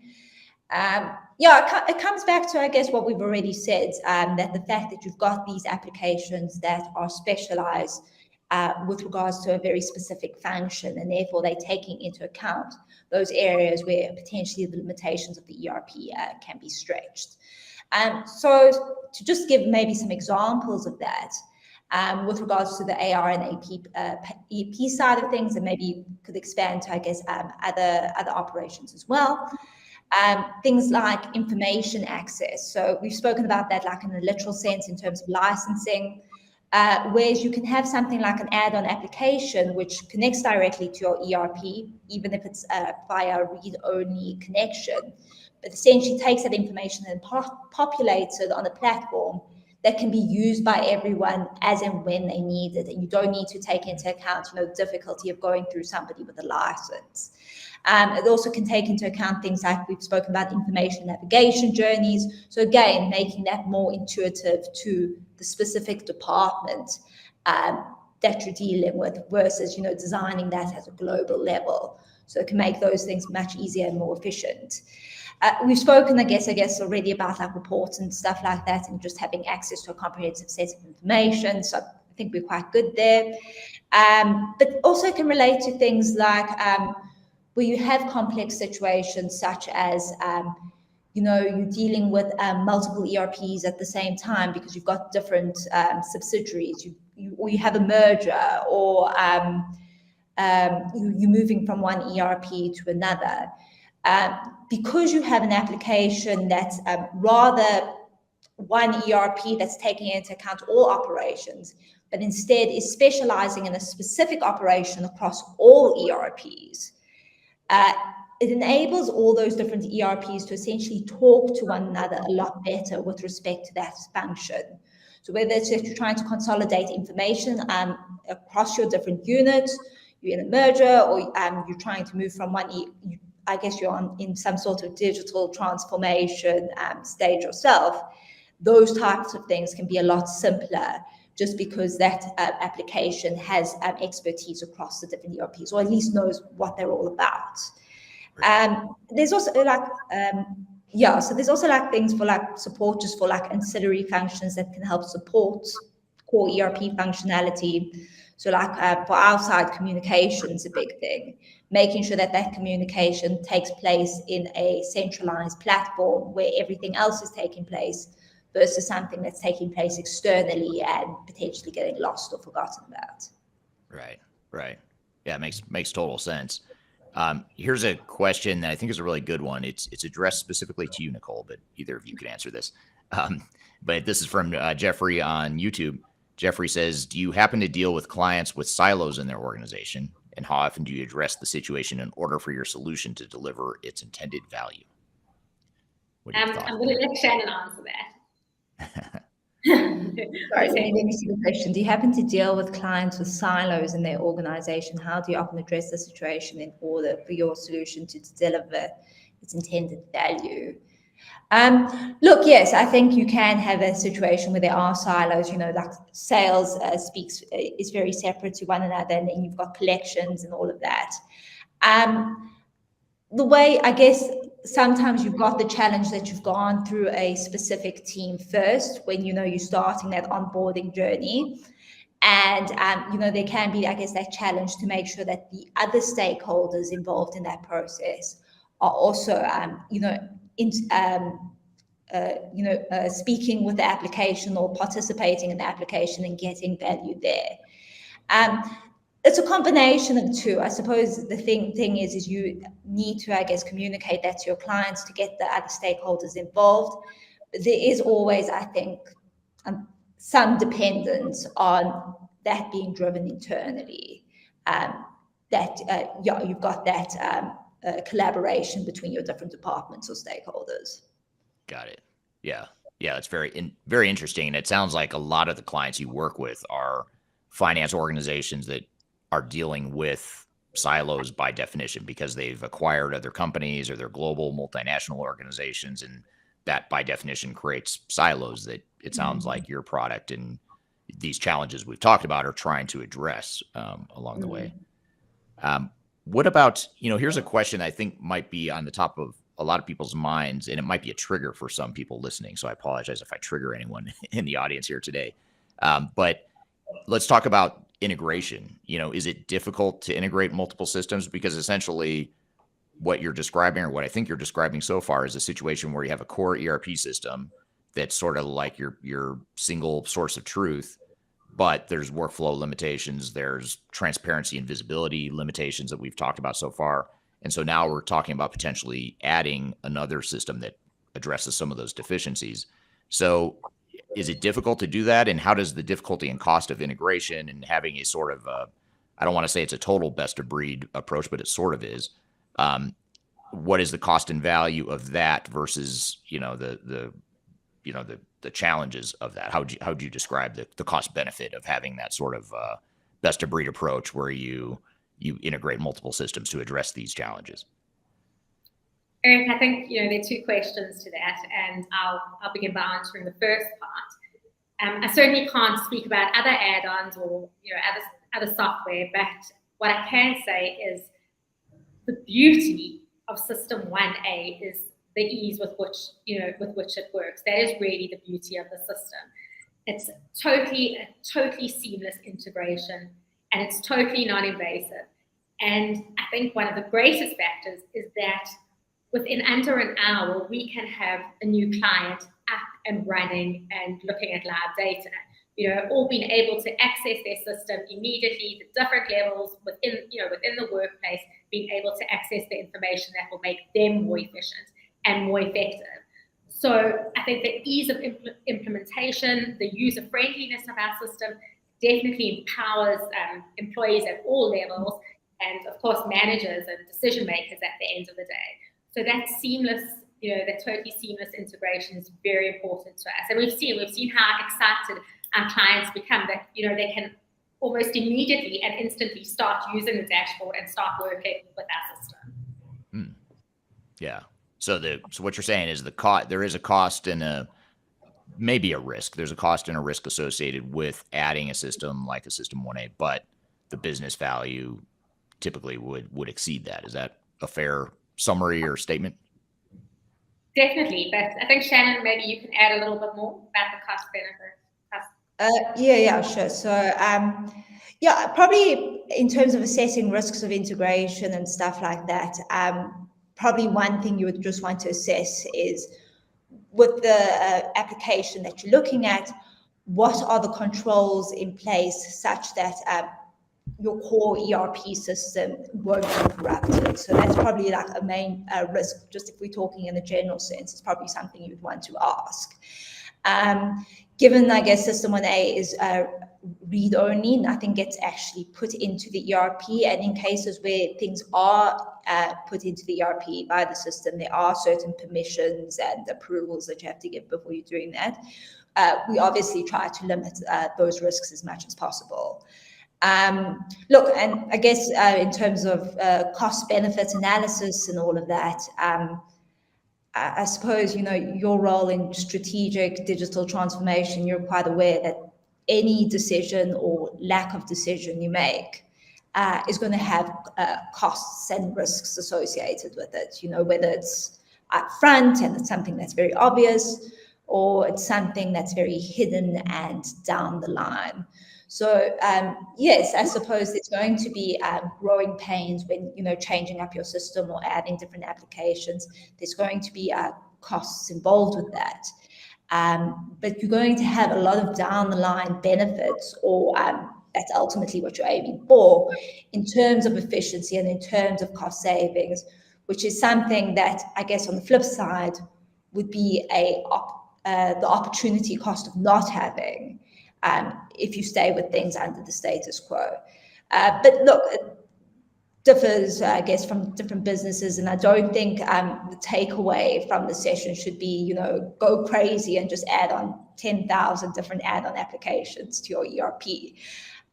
That's obviously not what we'd be recommending, and probably wouldn't be the smartest thing to do.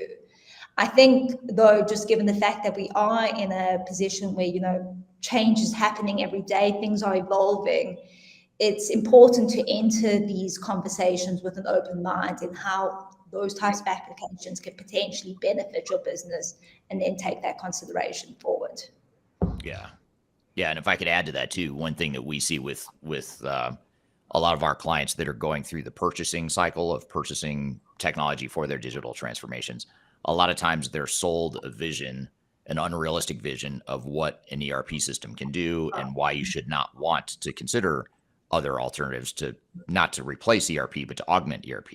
If I'm an ERP vendor or a VAR and I'm not a partner of yours, look, I know you said you partner with some VARs, but if I'm not a partner of yours and I think about your solution as a potential complementary solution to what I'm selling, I might feel threatened by that. And I might say, no, Mr. or Mrs. Customer, you don't need a product like System 1A. My product, my ERP product can do everything.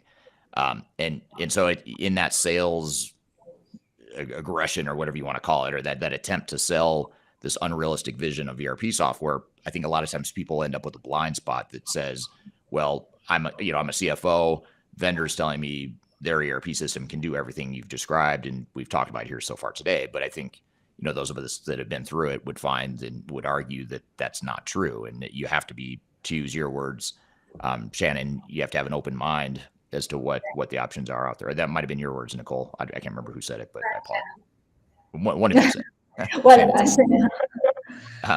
So yeah, I think those are really great points. We're here talking about what finance leaders need to know about digital transformation, and with Shannon and Nicole from System 1A. We've got a lot more to cover, but first we're going to take a quick break. We'll be back with more Transformation Ground Control.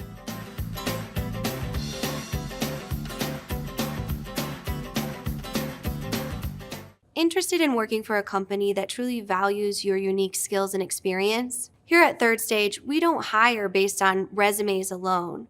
We look at the full candidate, experience, and willingness to provide excellent service for our clients. Within a technology, independent, and agnostic consulting firm, you have the opportunity to learn across industries with a diverse group of clients. Our consultants also have the opportunity to diversify their portfolio and learn across technology systems. If you're interested in joining a high-growth entrepreneurial organization, please reach out to us at work@thirdstage-consulting.com.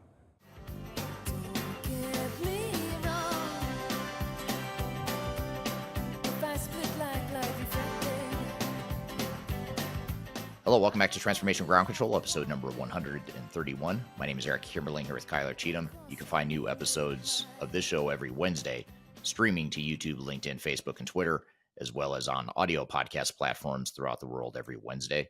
Check us out at Transformation Ground Control. You can also go to transformationgroundcontrol.com to find past episodes as well, so be sure to check us out there.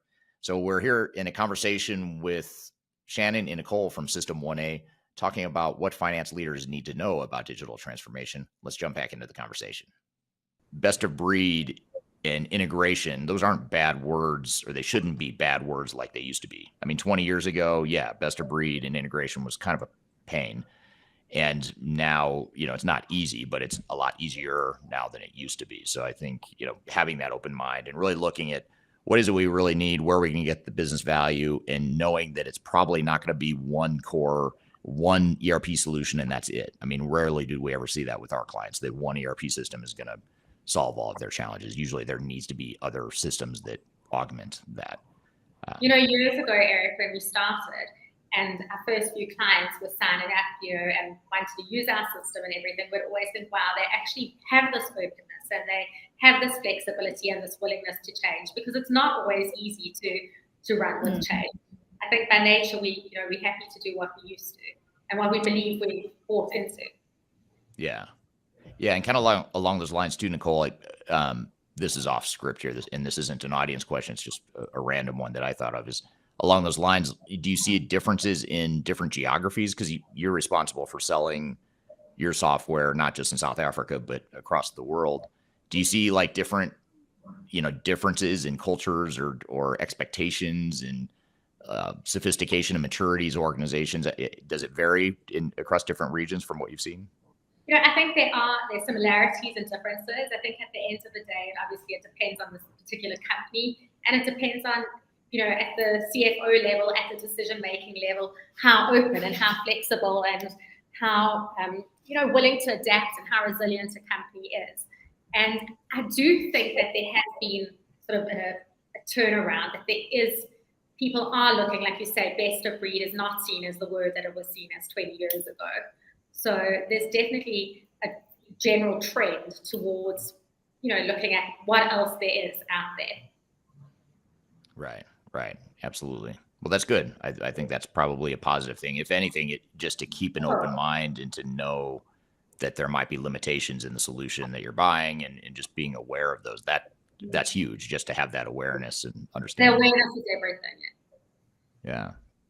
So along those lines then, speaking of awareness, when finance leaders are evaluating potential technology, whether it's an ERP system or other types of technology, how can finance leaders assess whether or not their current or planned systems adequately address these gaps that we've talked about so far? And I think, as we just said, awareness is such a huge factor, that emotional intelligence and that awareness. And I think if you can have wonderful communication with your team, if you can consult with your team, if you can consult with your team at all levels and receive feedback, and for there to be this mutual respect and this mutual understanding, then you will be better able to assess, are things being done the way they need to be done? You'll understand the work that's actually been done, at ground level and through all the levels within a company. I think by, as we said, by being inclusive, by being open, by being flexible, just having that awareness, I think decision makers will ultimately be able to make the right decision. And Yeah. Shannon, I don't know, do you have anything to add to that? No, I think you covered it quite well. Like, I think it's just so important to be including people who are on the ground and creating that culture that they're able to actually give their view and their opinion versus maybe just automatically siding with what leadership says. So yes, it's a collaborative effort. Right. Okay. What about one other thing too? This sort of goes back to the integration sort of question here, and actually a couple people have asked this. That's why I want to come back to it and make sure we cover it. But I'll choose Jeremy from YouTube. His sort of rendition of this question is: it appears to be a great tool to automate and free up staff with significant business intelligence. It appears System 1A accesses local data and creates a web-based application. Is my data safe? And I want to hone in on that last part and come back to another question. Someone else asked about cybersecurity. And, you know, how do you lock down this information or this data, knowing that now you've got core ERP system, and then you've got a system like System 1A over here accessing the core ERP system. How do you guys address cybersecurity? What are your thoughts on the whole cybersecurity and data accessibility, data protection, data privacy, all that stuff? How do you address that? Sure. Look, I think whenever you're having these types of conversations, cybersecurity and data safety is going to come up. It's with justification, something that's very topical. So obviously here at System 1A, we do take security and safety very seriously. And we do so by ensuring that we do comply with any protection of regulation acts when it comes to processing different businesses' information. So that would be things like POPIA over here or GDPR overseas, and upholding those standards and regulations as well. And I think just taking steps beyond that, just to ensure that every business's data that we're using from is treated with the integrity that it deserves, and it's anonymized and hashed where needed. So users can be ensured that although they're using a platform that speaks to the ERP, that their data is safe and protected as well. Right. Yeah, that's definitely top of mind for a lot of people that are going through these transformations, is cybersecurity and is my data safe? And that's another sort of, I don't want to say it's an unfounded fear, but it's another potential risk that people have in their minds that makes them think, well, maybe I don't want to have another third-party system access my ERP system because of cybersecurity issues. And quite frankly, I've heard ERP vendors use that as an excuse of why you should not want to consider a third-party system. So I think that's, you know, just important to kind of understand objectively what that all means.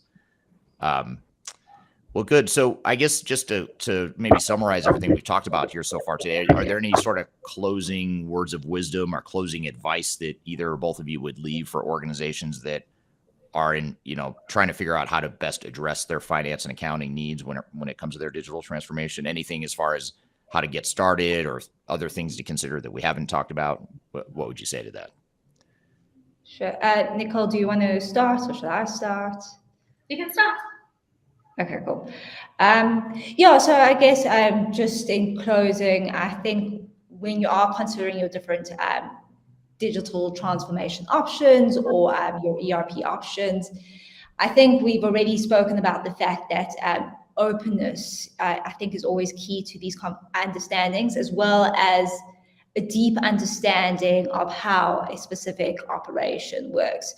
Things can sound very nice in theory, and they can sound very nice when it's being presented to you with conviction and everything.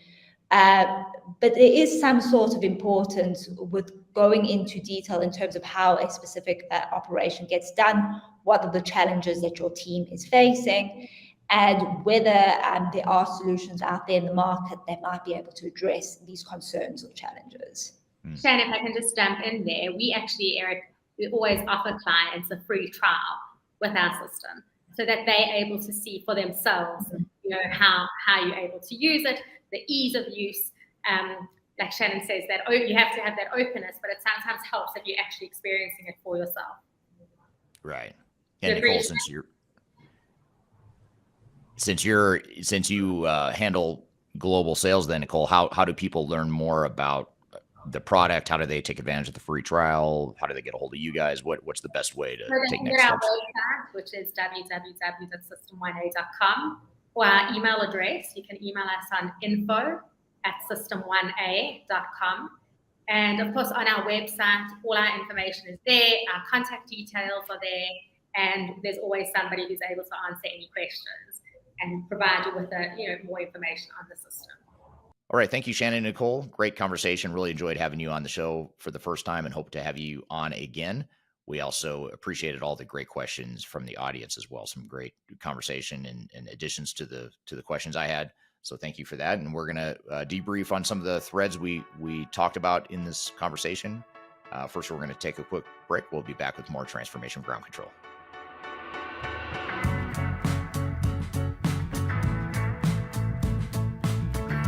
If you are involved in any sort of digital transformation or business change initiative, you will want to download the 2021 Digital Transformation Report. With its comprehensive overview of business and technology trends and best practices, this report is a must-have guide for any transformation project or executive team. Download this free report by visiting Third Stage Consulting at thirdstage-consulting.com. You can also visit our website to learn more about us or download independent reports, videos, and other best practices. Again, visit thirdstage-consulting.com today to learn how to take your transformation to the third stage of success. I'm gonna leave it all out there and I'm gonna leave it all out there. Hello, welcome back to Transformation Ground Control, episode number 131. My name is Eric Kimberling here with Kyler Cheatham. You can find new episodes of this show every Wednesday on YouTube, LinkedIn, Facebook, and Twitter. You can also find it on audio podcast platforms throughout the world, and you can also go to transformationgroundcontrol.com to see and watch past episodes of this show. So, Kyler, we just had Shannon and Nicole from System 1A on the show. We talked about finance leaders, what they need to know about digital transformation. What were some of your thoughts from that conversation? Yeah, well, I mean, great job, Shannon and Nicole. They did an awesome job kind of talking about not only their product, but the key nuances to finance and accounting departments.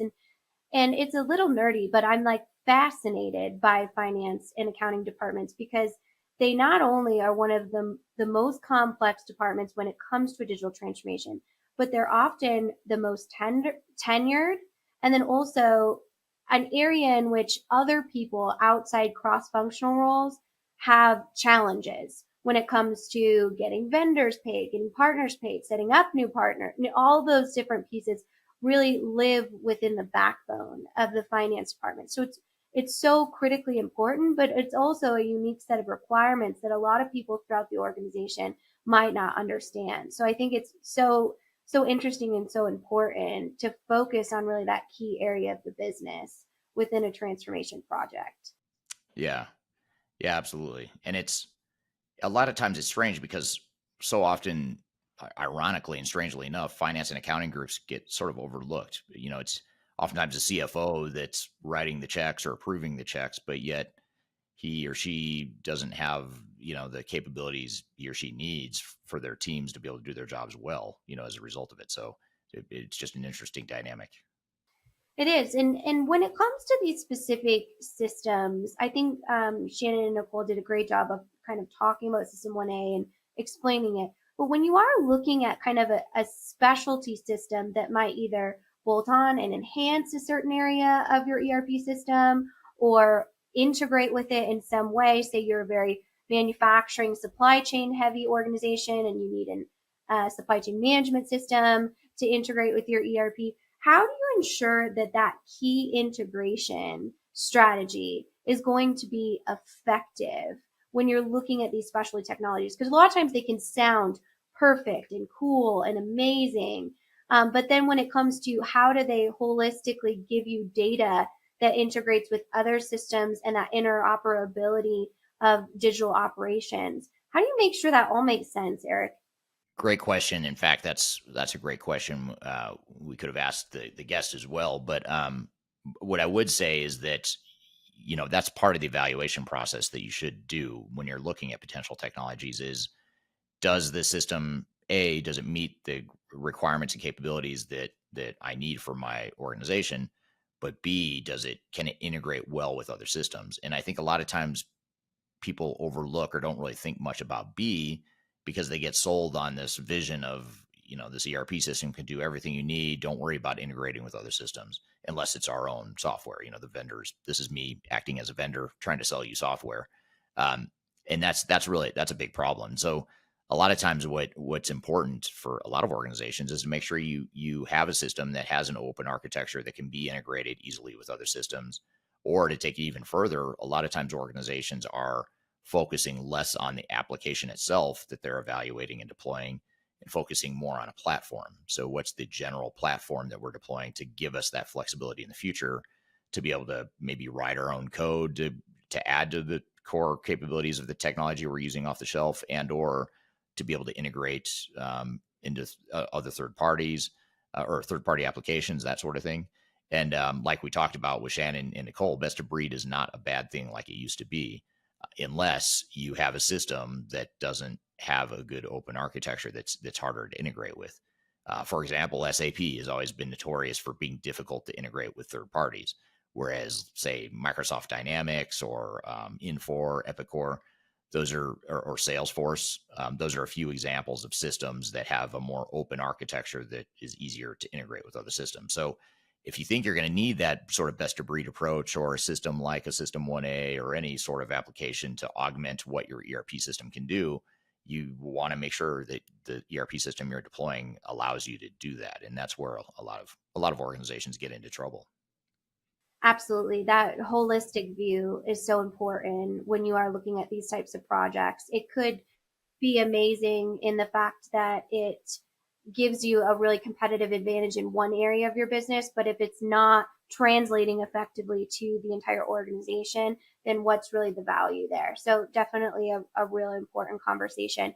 I know we have a huge finance network here, so I'd actually like to ask a favor of the audience right now. We're putting together a finance-based list of what you should consider in following this interview if you are going through a digital transformation and the finance and accounting department. So I'd love your insight on what should you consider when you're going through a digital transformation from a finance standpoint. If you drop it in the comments here, I'd really appreciate it. We'll absorb it into some of our thought leadership and address it on further episodes. But thank you to Nicole and Shannon, and thank you, Eric, for all of your great insight. That's a really important and, as you said, often overlooked conversation. Yeah, really good stuff. They're both great guests, and they made it so easy to understand too. So I love that conversation because I'm not a finance person, I'm not an accounting person, but everything they said made total sense, and hopefully it did to the audience as well. I'll be curious to see the audience's feedback on what you just asked there too, Kyler. Well, good. Well, thank you again to Shannon and Nicole for being here. We're going to shift gears here and play you a mashup from some of our past Digital Stratosphere conferences. You'll get to see a mashup of past speakers and different topics that we've covered. That's all in the spirit of getting you excited for Stratosphere 2023, which is coming in October to Denver, Colorado. We usually get people from all over the world joining us, so hopefully you'll be one of those people that can join. You can go to stratosphere2023.com to learn more about it. But we're going to play you that mashup here in just a moment. But first, we're going to take a quick break. You're listening to Transformation Ground Control.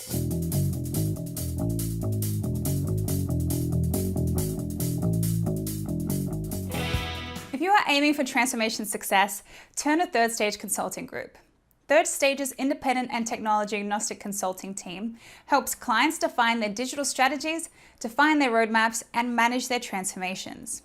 With offices in the US, Europe, and Australia, our team helps the world's most forward-thinking organizations through their transformation pitfalls and risks.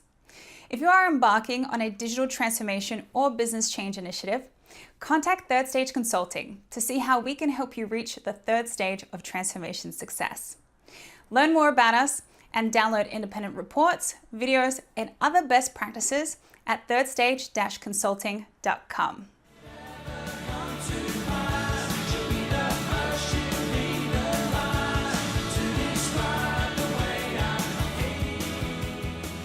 Hello, welcome back to Transformation Ground Control, episode number 131. My name is Eric Kimberling here with Kyler Cheatham.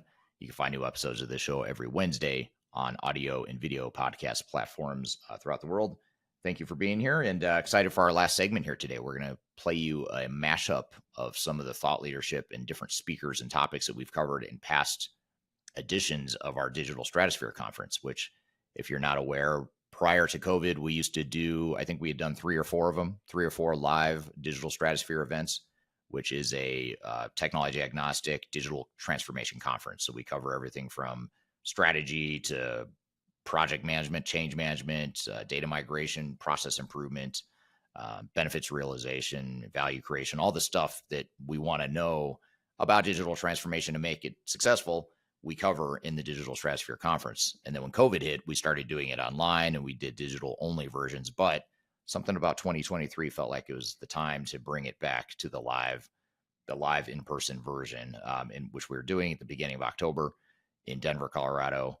And you can learn more about the event and see the agenda and the lineup and the way it's coming together on that speaker lineup by going to stratosphere2023.com. The pricing is, in my opinion, extremely reasonable, and you can get an early bird discount through August 15th. If you register early, you'll save considerable money, so be sure to get the early bird discount. Go to stratosphere2023.com.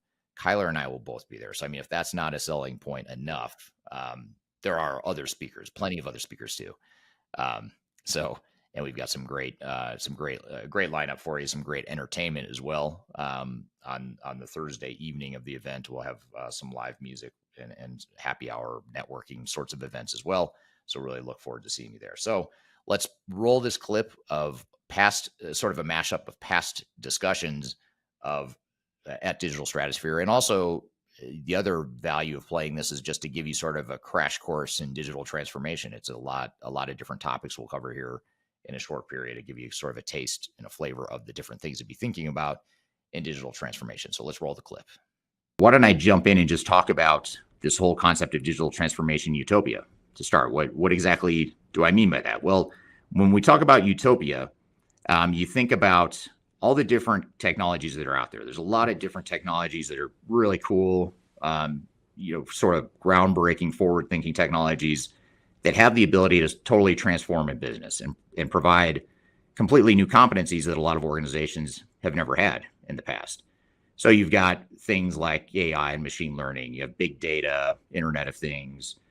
People are thinking and talking a lot about customer experience, employee experience. How do we make for a better customer and employee experience? You have robotics, robotic process automation, e-commerce, mobility, a lot of different trends, buzzwords, technologies that can be used. And most organizations are at point A, which is where they are today, and they're looking to that vision of the future of what point B may be. And what they find, or what we find, is that a lot of times organizations have very unrealistic expectations of how big of a jump they're about to make, how much effort, time, resources, and money it's going to take to get there. And ultimately, that's where a lot of companies first make their first big mistake, is they don't fully understand the magnitude of change that they're about to go through, and they don't fully understand the sweat and tears that go into getting to that point B, whatever that may be. So I think a lot of this too is also looking at these different technologies, and it's certainly okay to be enamored by some of these cool technologies, but you also want to be pragmatic and realistic about it. Where can we realistically leverage technology to help our organization? Maybe not in 5 or 10 years, but just in the next 2 or 3 years. What are some technologies that make sense for us to adopt that are aligned with our overall strategy, and maybe get us down the path of taking on some of the more advanced technologies in the future? And that's okay. You don't need to adopt all these technologies that I have listed here overnight, and maybe years before you really seriously consider some of these. But a lot of organizations get too caught up in the technical buzzwords and the technical aspects and forget about some of the other aspects, which I'm going to talk about. I'm going to talk about what some of those other aspects are here in just a few minutes. So this unattainable transformation utopia is one of the big challenges that organizations face. And I would say, by the way, this whole concept of transformation utopia is becoming more and more of a problem. It's an increasing problem over time because technology is becoming more advanced. It's changing faster. It's just unbelievable capabilities are being developed by some of these software companies, which is really cool stuff, right? That's good stuff. I'm not knocking the vendors for doing what they do, because they're good at it and they're sort of pushing the frontiers of what technology can do. But the problem is, organizations where they are today is very different than where technology is. And so that chasm between where we are today and where technology is, that's only growing. And I suspect that's only going to grow over time, because it's just a fact of life that organizations and people generally change a lot slower than technology. So you can see that over time that divide will increase and magnify over time. So what we see in this whole concept of utopia, in this unrealistic utopia, is that there's a flawed perception that the transformation is going to be easy, it's going to be cheap, it's going to be fast, because we're using commercial off-the-shelf software. The vendors are telling us that technology is the best thing since sliced bread, and that's just not true. And so you sort of that whole idea of being enamored by technology, and combined with the fact that the vendors are aggressively selling the technology, oftentimes leads to this unrealistic expectation that the transformation is going to be easy. There's also an expectation that the technology is a silver bullet.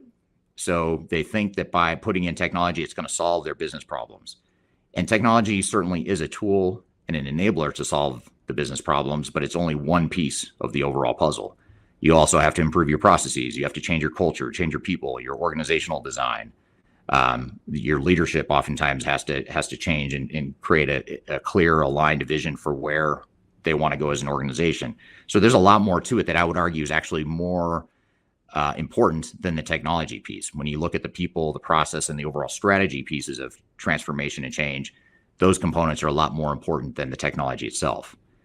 Organizations typically underestimate the magnitude of risk and change, oftentimes because they don't know. They don't go through these major transformations that often, or they think that going through a massive, let's just call it an ERP rollout or some sort of modern digital transformation, they'll think that that's just like back in 98 when they switched over to Windows 98. It's how hard can it be? We're just going to roll out a new desktop operating system. It's an IT thing. Let's not worry too much about it. Well, technology is a lot different today than it was back when Windows 98 was rolled out in that example. This technology is fundamentally transforming how businesses operate. And so with that disruption, if you will, in what could be a good way, you need to also mitigate that risk and make sure that you're managing the entire transformation accordingly. And that includes addressing the human component of transformation, which 25 years into my career, I haven't seen the needle move a whole lot in terms of organizational and leadership focus on or prioritization on the human component of transformation. The ones that are more successful certainly do. The clients we work with that are most successful are the ones that understand and recognize that the change is going to be difficult, even if they think on the surface that their employees are all on board and they're all excited for new technologies.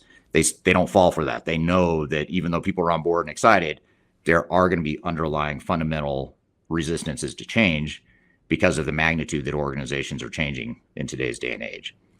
And then finally, but certainly not least, organizational misalignment is a big reason why companies fail to achieve this transformation utopia. They're not rowing in the same direction. They haven't clearly articulated their goals and objectives as an organization. And they certainly haven't articulated clearly how this transformation ties into and supports and enables their overall transformation as well. So these are some of the challenges and some of the roadblocks and barriers that organizations oftentimes face as it relates to transformation utopia. And by the way, before I jump into this next segment, I encourage you to ask any questions you have along the way. I didn't mention that before, but I typically don't like presenting for 50 minutes straight. So I'd love any sort of interruption via questions. So if you do have questions, feel free to drop those in the chat and I'll have Kyler jump in and ping me with any questions that look particularly interesting, either as we go and or at the end. I can't see the chat right now because of I'm sharing my entire screen, so I'm keeping the PowerPoint up here. But certainly let me know if you have any questions, and Kyler can ping me with those.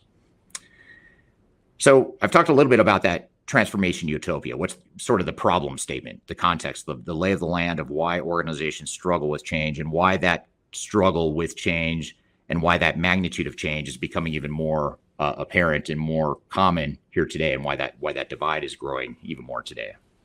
But now I want to shift gears and talk about some of the common transformation challenges that we face in the 2020s and beyond, and how do we navigate those common challenges that tie back to those problem statements that I laid out just a moment ago.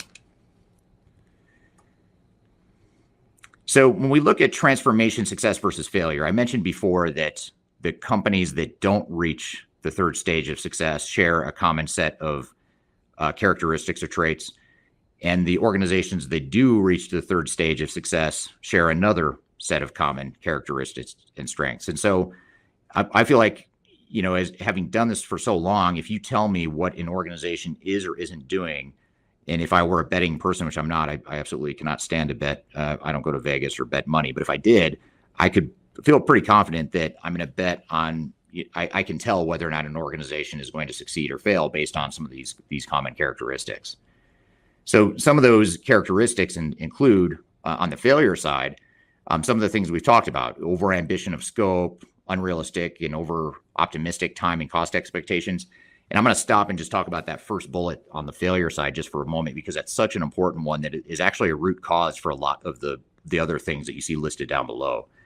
And the reason for that is when there's a common dynamic in a transformation where you've got a clearly defined problem statement that let's just say our technology is outdated. Vendors not supporting our product, or we're still running on a mainframe AS400 system and it's time for us to get with the times. Whatever it is, there's some sort of problem that you're trying to fix with your transformation. And oftentimes, most organizations we work with are pretty well aligned around that. They all sort of understand and agree with and align with that problem statement. So there's a certain amount of optimism that comes with that. People are on board. They've got that burning platform that they want to change. They want to get rid of that old system and move to something new. So on the surface, it looks like our organization is totally aligned. We're all on board, and resistance to change probably isn't going to be a huge issue because everyone seems to be on board. So it creates this false expectation that, well, everyone's on board, so this isn't going to be difficult for us. They all want new technology, so let's put in some new technology, and they're gonna love it. And you combine that with the optimism and the excitement and the momentum that gets built when people actually start seeing what the new technologies could potentially do. And so it creates this general excitement, this momentum in the project, which is great. You want to harness that momentum. But what ends up happening on the dark side of that momentum and excitement and optimism is that people then start to think that this is going to be easier, or a lot easier than it really is going to be. And so when it comes time for us to go through the implementation planning process, the procurement process of new technologies, the way we structure the project, where we invest our time and money, many organizations find that they have underestimated across the board how much time and effort and cost it's going to take. So that unrealistic expectation is a very real and common dynamic that actually leads to a lot of these failures, that these other failure points listed here in front of you. And part of the reason for that, by the way, is that we haven't adequately scoped enough time and effort on a lot of these activities because we were so optimistic. We were overly optimistic, and we have all these blind spots now about what this transformation is really going to look like. So we haven't thought through the business operations. We haven't. We're trusting our vendors too much. We're not managing those vendors. We're sort of deferring or outsourcing the project to them, and they end up acting in ways oftentimes that are not in your best interest. So that creates another set of problems. You don't have the delivery capabilities. You haven't thought through the transition of how are we going to change our processes? How are we going to change our people? We're going to automate 50% of Susie's time, but what are we going to do with that 50% of Susie's time? We need to make decisions like that. These are just a few small examples, but you magnify that across your entire organization. There's a mass number of things that need to be thought through about how we're going to transition and move beyond just deploying new technology. How are we going to make sure that we're actually using that technology and that it fits our business? Lack of contingency planning. What happens if we can't ship product at the time we go live? Should we stockpile inventory? Should we push out our ETA dates or our available promise dates? All that stuff. You need to think about Plan B. What happens if we do run into trouble, and how are we going to manage and mitigate that? And then some of the other things that you'll see here listed here are very much related to organizational change too. We haven't managed the people and cultural change pieces of it. Even though that's just one bullet in a list of many, that should be by itself should be several bullets because it's so important. And that's an underlying thread that a lot of organizations struggle with. Okay, we're showing you a mashup of some of our past digital stratosphere thought leadership and speakers and topics. We've got a lot more to cover, but first we're going to take a quick break. We'll be back with more Transformation Ground Control. When I wake up, well, I know I'm gonna be the man who wakes up next to you. When I go out. Hi, this is Eric Kimberling with Third Stage Consulting and your host of Transformation Ground Control. I want to encourage you to read our Guide to Organizational Change Management. It's a free report or free guide that we publish. It's one that I actually wrote that talks about best practices and lessons learned as it relates to change management. So as you know, on this podcast, we cover a lot of stuff related to the human sides of change, organizational change management, including training, communications, org design, all kinds of stuff as it relates to change management. So if you're trying to learn more about change management, or you're looking for more direction and ideas on how to get started on your change management strategy and your overall journey, be sure to check out this guide. You can read it by scanning the QR code on the screen in front of you, or in the links below for this particular podcast episode. You can find a link to take you to the page that'll allow you to register to go ahead and download that and read it for free. So be sure to check it out. It's the Guide to Organizational Change Management, written by yours truly. I hope you enjoy it. Let me know what you think, and hope you enjoy the rest of this episode.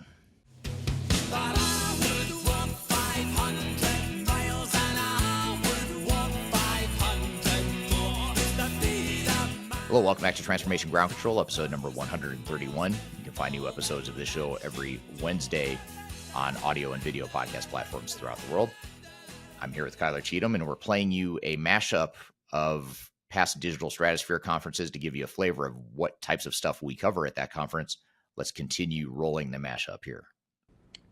Now, when we flip the coin here and look at what are the common patterns we see with organizations that succeed, we see that these are the organizations that get experienced practitioners into key leadership positions. So people that have either been through transformations in the past, they've successfully led some sort of transformation, even if it's not at ERP or CRM or HCM or digital transformation, but some sort of massive change. You get people like that in key roles, either at the executive and leadership level and or at the project transformation level as well. You have to have a sort of healthy skepticism around what you hear from the industry. So when you're buying new technologies, keep in mind you're dealing with sales reps. These are people that want to sell you the best of what they offer. They aren't necessarily incentivized to sell you the worst of what they have to offer, what the dark side of what they're offering is. And by the way, any technology you deploy, and when I say any, I literally mean any technology you deploy, is going to have a dark side. There's something that's not perfect about that technology, or there's some sort of risk that needs to be managed. And it's your job to figure out what those risks are. It's not your vendor's job. You have to assume they're not necessarily going to tell you the difficulties of deploying the technology or all the roadblocks and pitfalls that you might run into when deploying their technology. So that's your job to figure out. And that's where we oftentimes help our clients from a program management perspective, is just to make sure that they have a realistic expectation around some of these things.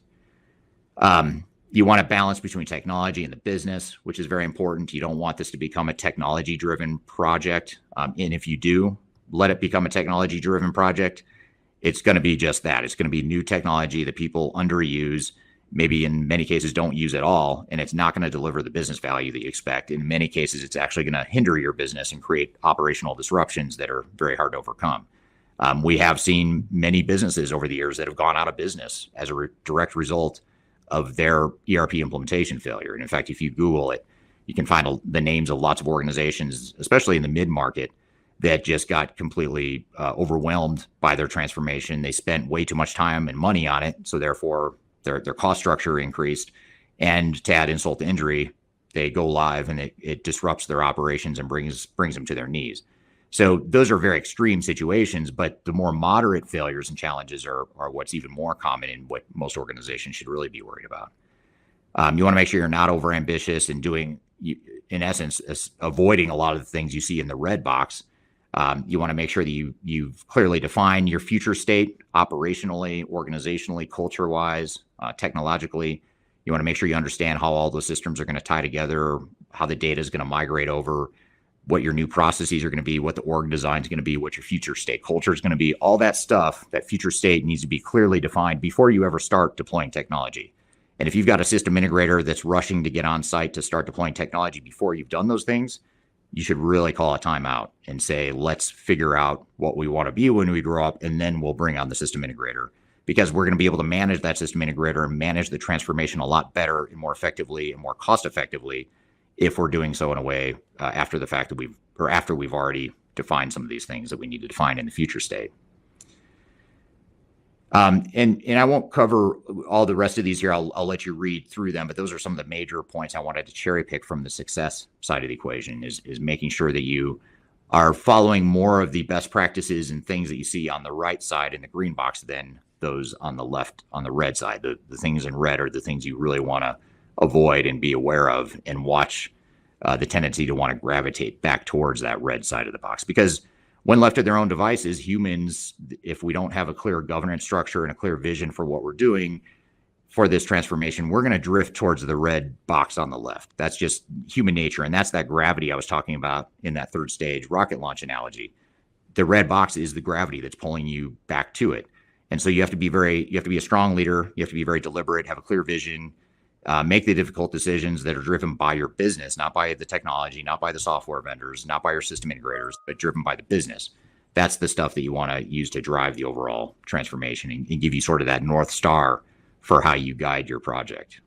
Essentially, we do operate in an industry that is focused on implementation. And now I just want to talk to what we consider to be three critical phases in terms of that road to that ERP life cycle.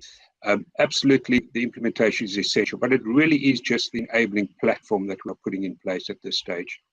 And too often, we have that premature declaration of victory at the point of go live, and the very effective project governance and oversight and structures and capabilities that we've put in place dissipates, and things start to unravel a little bit as per that low road, and we fall into that valley of despair. And of course, the depth and breadth of that valley of despair is going to vary depending on how far on that low road to failure we are.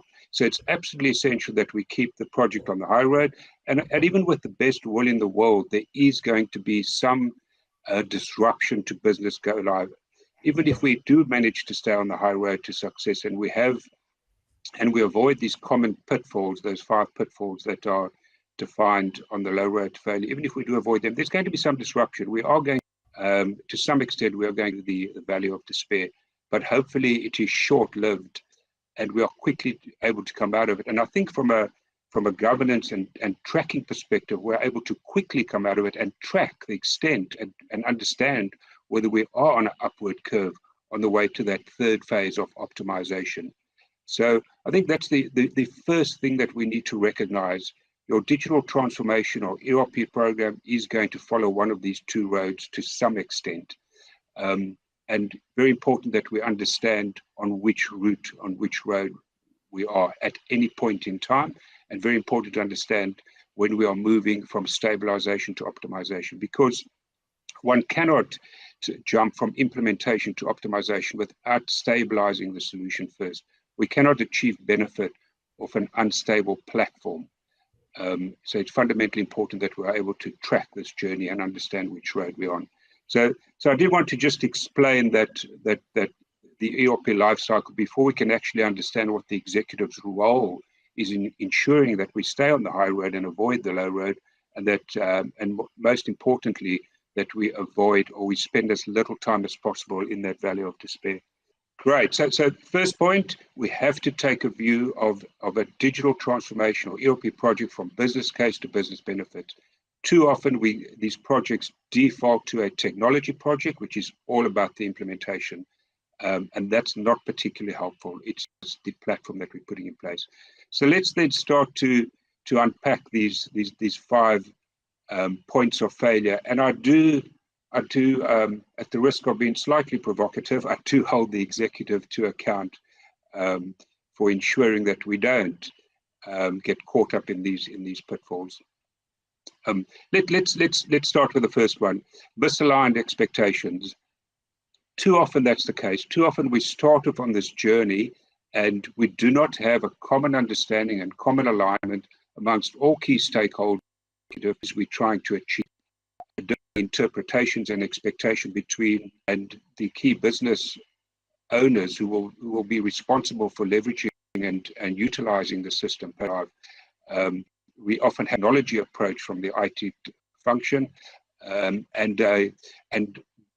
an expectation of very often immediate benefits post-go-live, not even having to go through this period of stabilization and improved user adoption support before we get some indication that those benefits are starting to occur.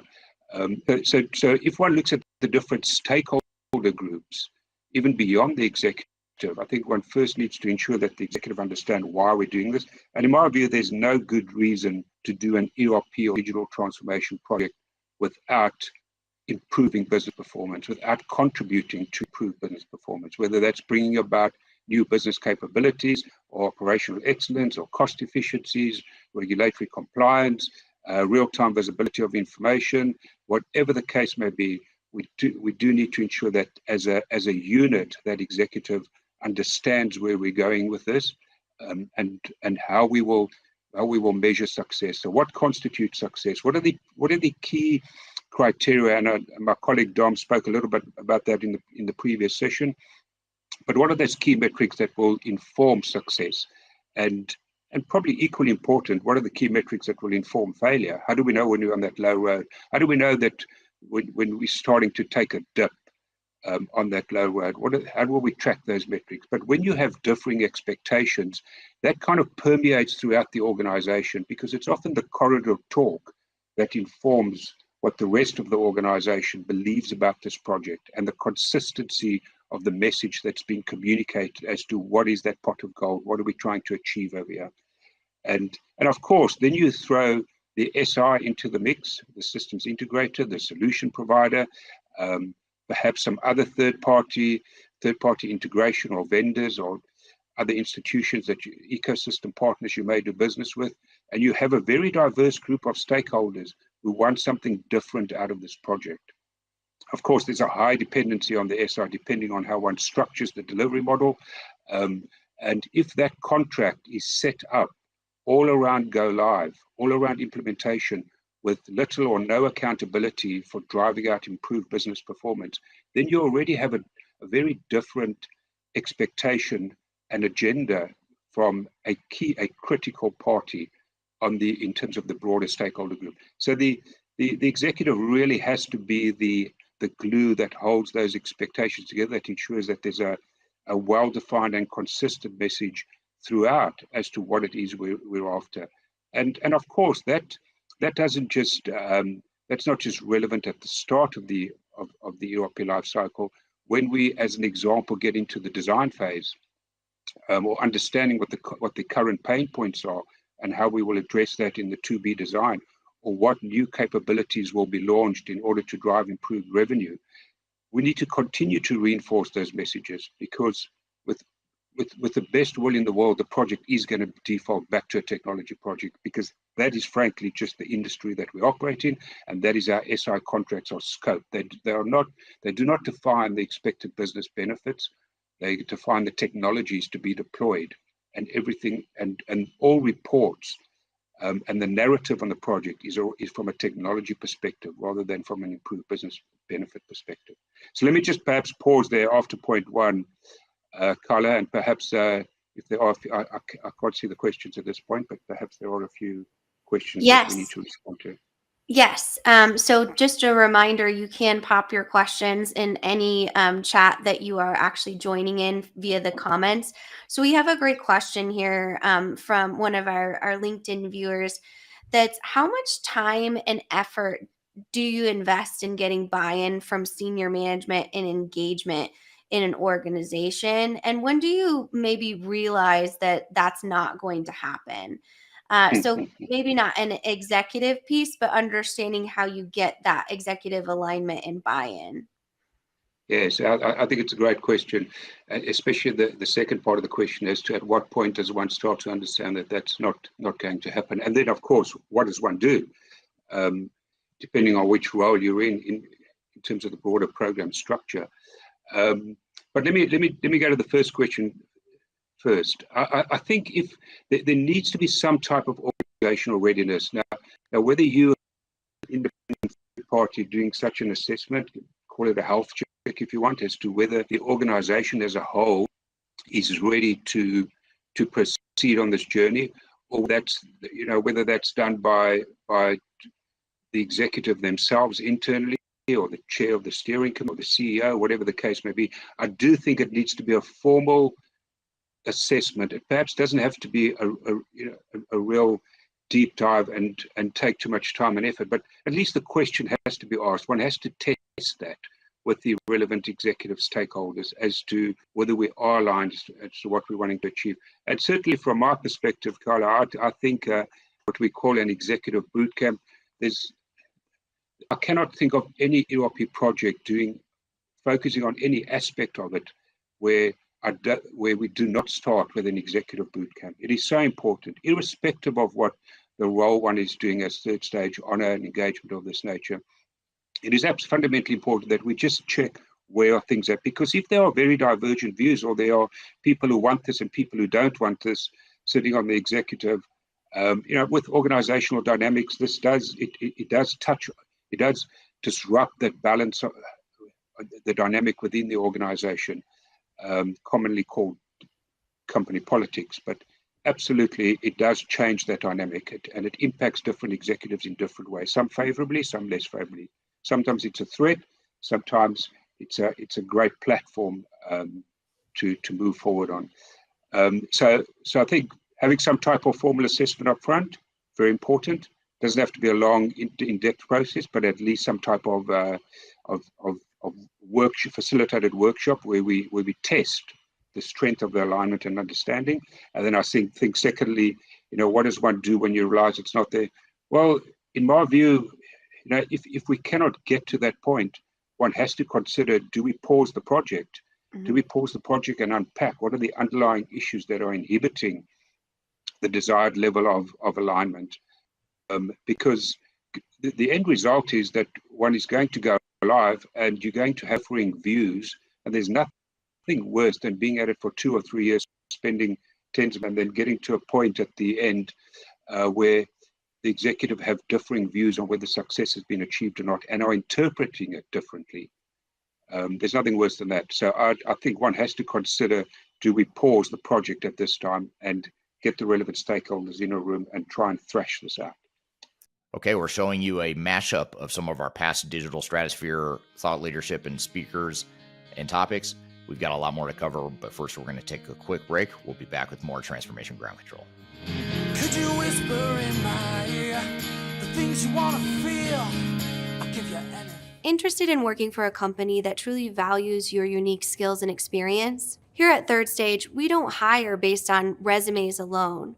We look at the full candidate, experience, and willingness to provide excellent service for our clients. Within a technology, independent, and agnostic consulting firm, you have the opportunity to learn across industries with a diverse group of clients. Our consultants also have the opportunity to diversify their portfolio and learn across technology systems. If you're interested in joining a high-growth entrepreneurial organization, please reach out to us at work@thirdstage-consulting.com.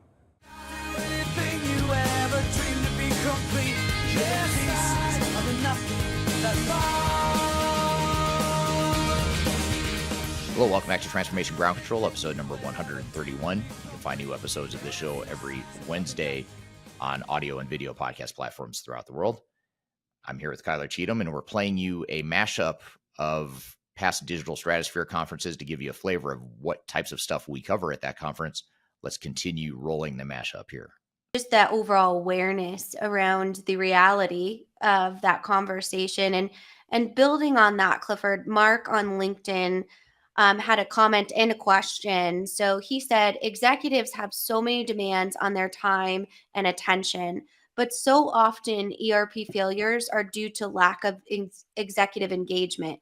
Is it feasible for them to delegate accountability if they don't realistically feel able or qualified to lead an ERP project?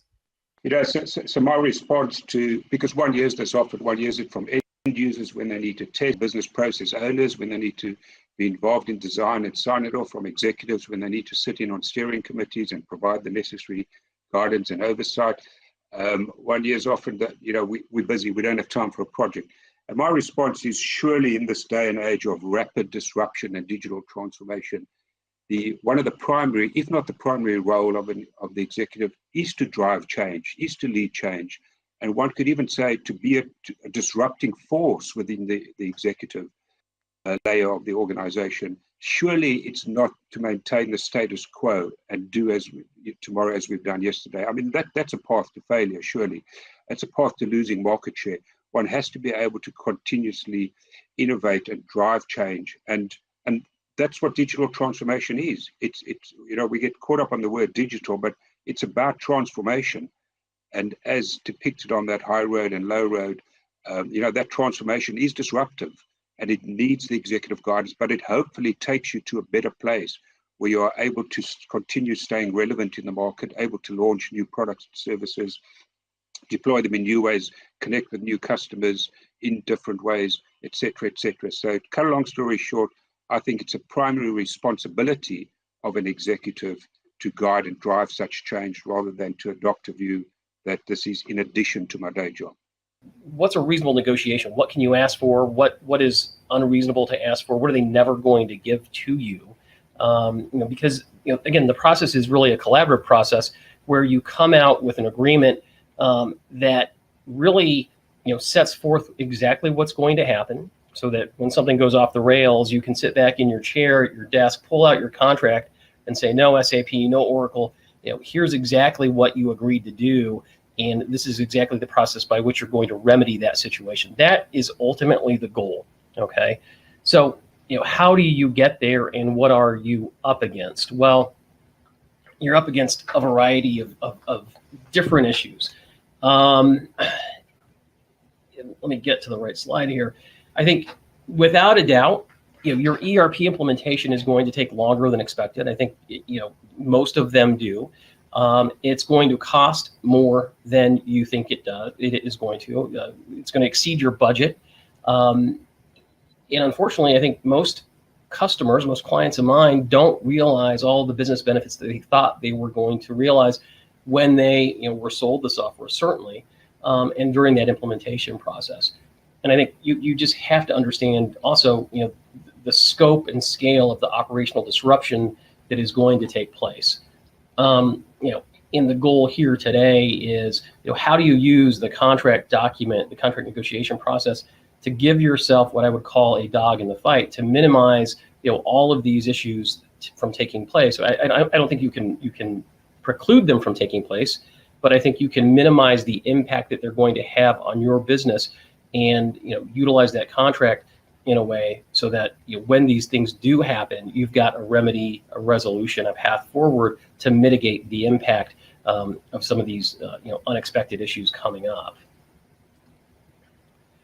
Now, I want to talk kind of as a springboard about a client of mine, LK Plastics.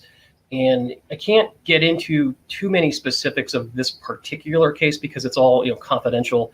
There was a settlement agreement reached with Oracle late last year, so I can't talk about the specifics. But I want to use it to talk about some of the generalities. I'll talk about some of the specifics. I'm not going to go into excessive detail, like I said, but what I will share with you is publicly available. You can go onto the court's website and pull the complaint and take a look at it.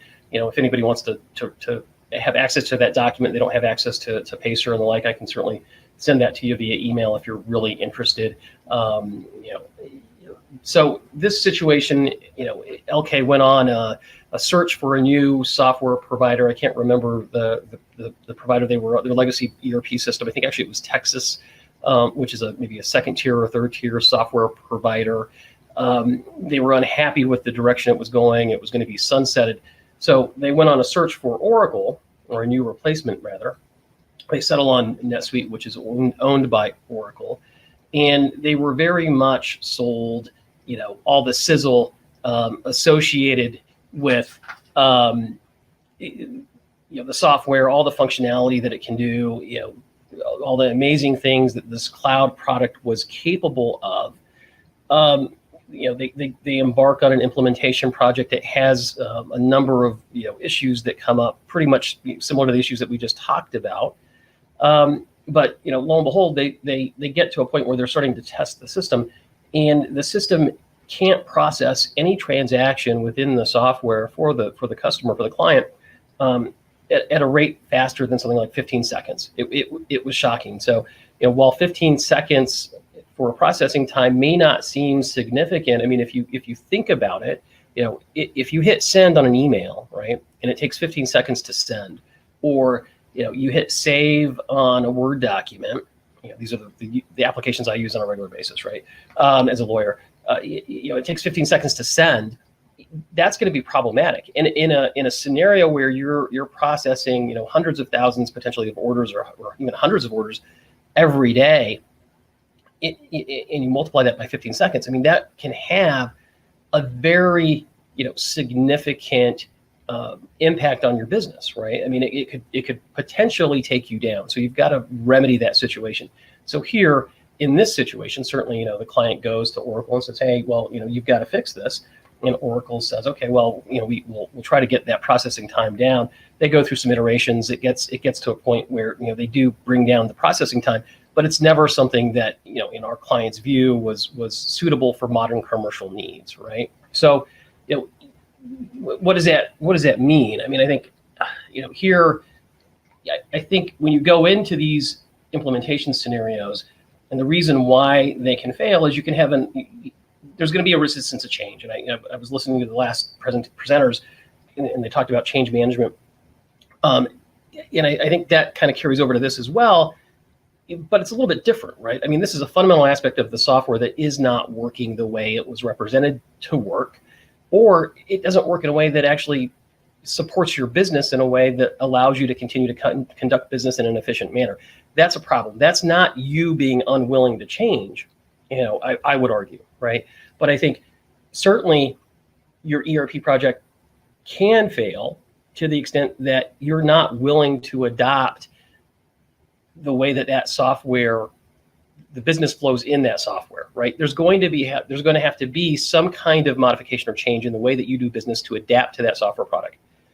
Now, I will sometimes have clients, and in this case, this is not that scenario, where they're so unwilling to change. What they want is to make massive modifications and customizations to the underlying software so that it essentially functions the same way as their legacy system, which to me doesn't make any sense. Okay. First of all, that is going to cause massive disruption in the implementation. You're not going to get the business benefits associated with the modern technology that you're supposedly implementing for those benefits. You're trying to replicate, in most cases, a 10-year-old system. That is a recipe for disaster. And I think from a contracting perspective, you've got to have an understanding of what the scope is, what your business objectives are, and we'll talk about all these things in more detail in a little bit. But you've got to have a really clear laser focus on what you are getting out of the software, what you want it to address, and really why you're implementing ERP software in the first place. Choosing the right integrator, certainly it's important, but it's not. It may not make or break the situation. I think in this particular case where you have, a piece of functionality that just doesn't work in the way that it was either represented or the way that you expected it to work, is a different vendor, a different integrator, implementer, consultant, are they going to be able to modify that in a way that addresses your particular scenario? Probably not. I think choosing the wrong integrator is going to have a substantive impact on your project in a real negative way. But choosing the right integrator is going to kind of keep you at status quo, I would say. I'm sure somebody's talked about this because it's talked about in seminars like this all the time, but executive misalignment can certainly kill your project, right? So, I think in LK's situation, they caught it early.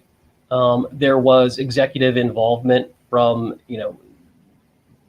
during that implementation. I won't say from the beginning necessarily. I think maybe there could have been more executive alignment, executive buy-in, and executive understanding from the very start of that project. But certainly they were involved enough to realize what was going on and make the informed decision as to whether they're going to continue down that path of modification and customization to get that software to a place where they wanted it to be, or they were simply going to walk away. Does the software work? I think in most of these situations, the software works. Okay, you're implementing Oracle, you're implementing SAP. These are products that have been put on the ground in virtually every continent, hundreds of, if not thousands of times over and over, for a variety of different types of customers. So Does the software work? I think the answer to that question certainly is yes. Now, it may not work for you, and it may not work in the way that it was represented to work for you. It may not address all of your business requirements, and that's a different scenario, right? But in my experience, having negotiated thousands of these types of contracts and litigating, dozens, more than dozens of substantive ERP failures in courts across the country and before arbitration panels all over the country, if it's going to fail, it usually isn't a technology issue. Okay. And I think that's good news from a contracting perspective, because you can't contract around a piece of failed technology, but what you can contract around and what causes these implementation failures more often than not, it's a people issue, right? It's a process issue. So if you can utilize your contract to mitigate the likelihood that people are disconnecting, are not living up to the obligations that they have told you they're going to live up to, you're going to put yourself in a good position to avoid certainly an implementation failure. And again, I want to go through kind of what a typical implementation dispute looks like, because I think with that context behind you, then we can start talking about the contract in a little bit more detail. Okay, so all of these failures are different, right? There's a different piece of functionality that doesn't work. There's a different type of representation. There was an aggressive salesperson. Whatever it is, there's going to be something factually different associated with your implementation failure or your implementation than there is somebody else's. But in general, all of the ERP implementation disputes, lawsuits, problems have kind of a similar trajectory, and they usually have a handful of similar allegations that are made by the customer. Okay, and the first one is, look, the people you gave to us lacked experience. They didn't have the skill set to implement the software. They didn't understand our industry. They were never on site. They were remote. They were in Pakistan or the Philippines or whatever it is. What we were promised as a customer was the A team, right? But what you actually gave us was not even the B team, it was the D team. You used our implementation as a training ground to get your inexperienced consultants up and running, so to get them to the point where they could be utilized on other more important projects perhaps. Now, and we see this a lot. The challenge with these disputes is when you point the finger right at the vendor, there's 3 or 4 fingers pointing right back at you, right? So the typical vendor response to this is something like, well, the customer's project manager and decision makers, they weren't available when we needed them.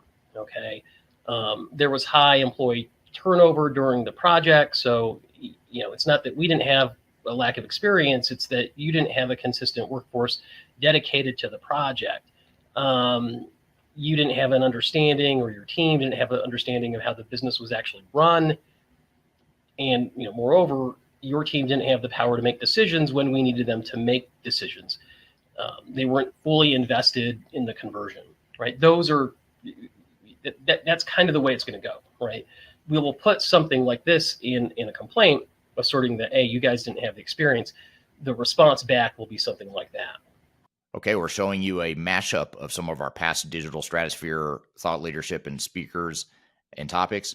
We've got a lot more to cover, but first we're going to take a quick break. We'll be back with more Transformation Ground Control.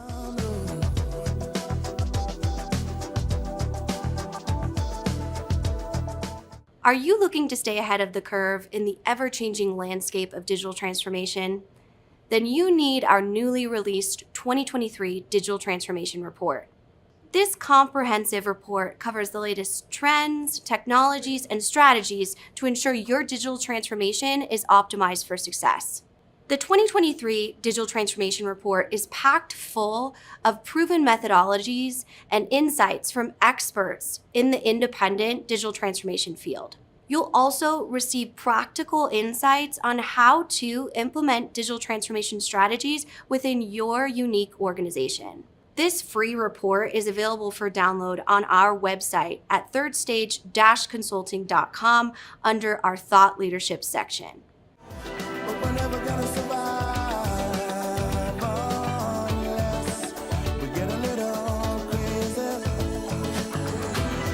Hello, welcome back to Transformation Ground Control, episode number 131. You can find new episodes of this show every Wednesday on audio and video podcast platforms throughout the world. I'm here with Kyler Cheatham, and we're playing you a mashup of past digital Stratosphere conferences to give you a flavor of what types of stuff we cover at that conference. Let's continue rolling the mashup here. One of the big ones is, look, your salespeople misrepresented the software's ability, its functionality.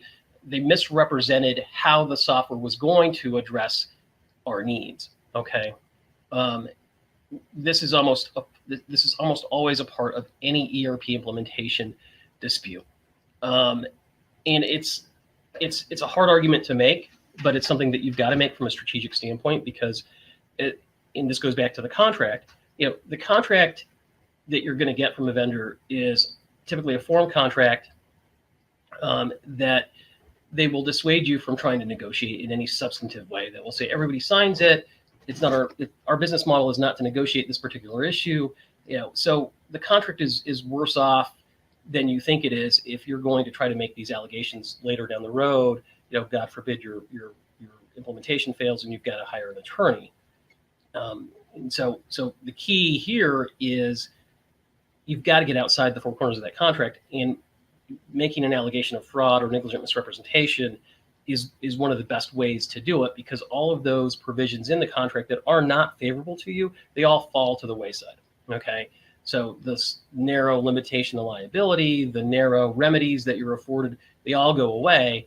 And just by simply putting this type of an allegation in a complaint, in a demand for arbitration, whatever it is, in a letter, a demand letter, it's going to make their heads snap back, and they're going to understand that you know what you're doing, you're serious. But it's challenging. It's challenging for a variety of reasons to win on something like this, or to make this argument successfully. And primarily, they've got a lot of good answers for this. Okay, they're going to say, look, the software met the agreed upon acceptance type criteria. The software performed as warranted in the contract because it substantially complied with the documentation. And we'll talk about warranties a little bit later. And that's an interesting one when they say it complied with the documentation. I'll bet you, dollars to donuts, so to speak, that you will have never seen that documentation, right? Or that the documentation doesn't talk about, the particular disconnect you're experiencing with the software.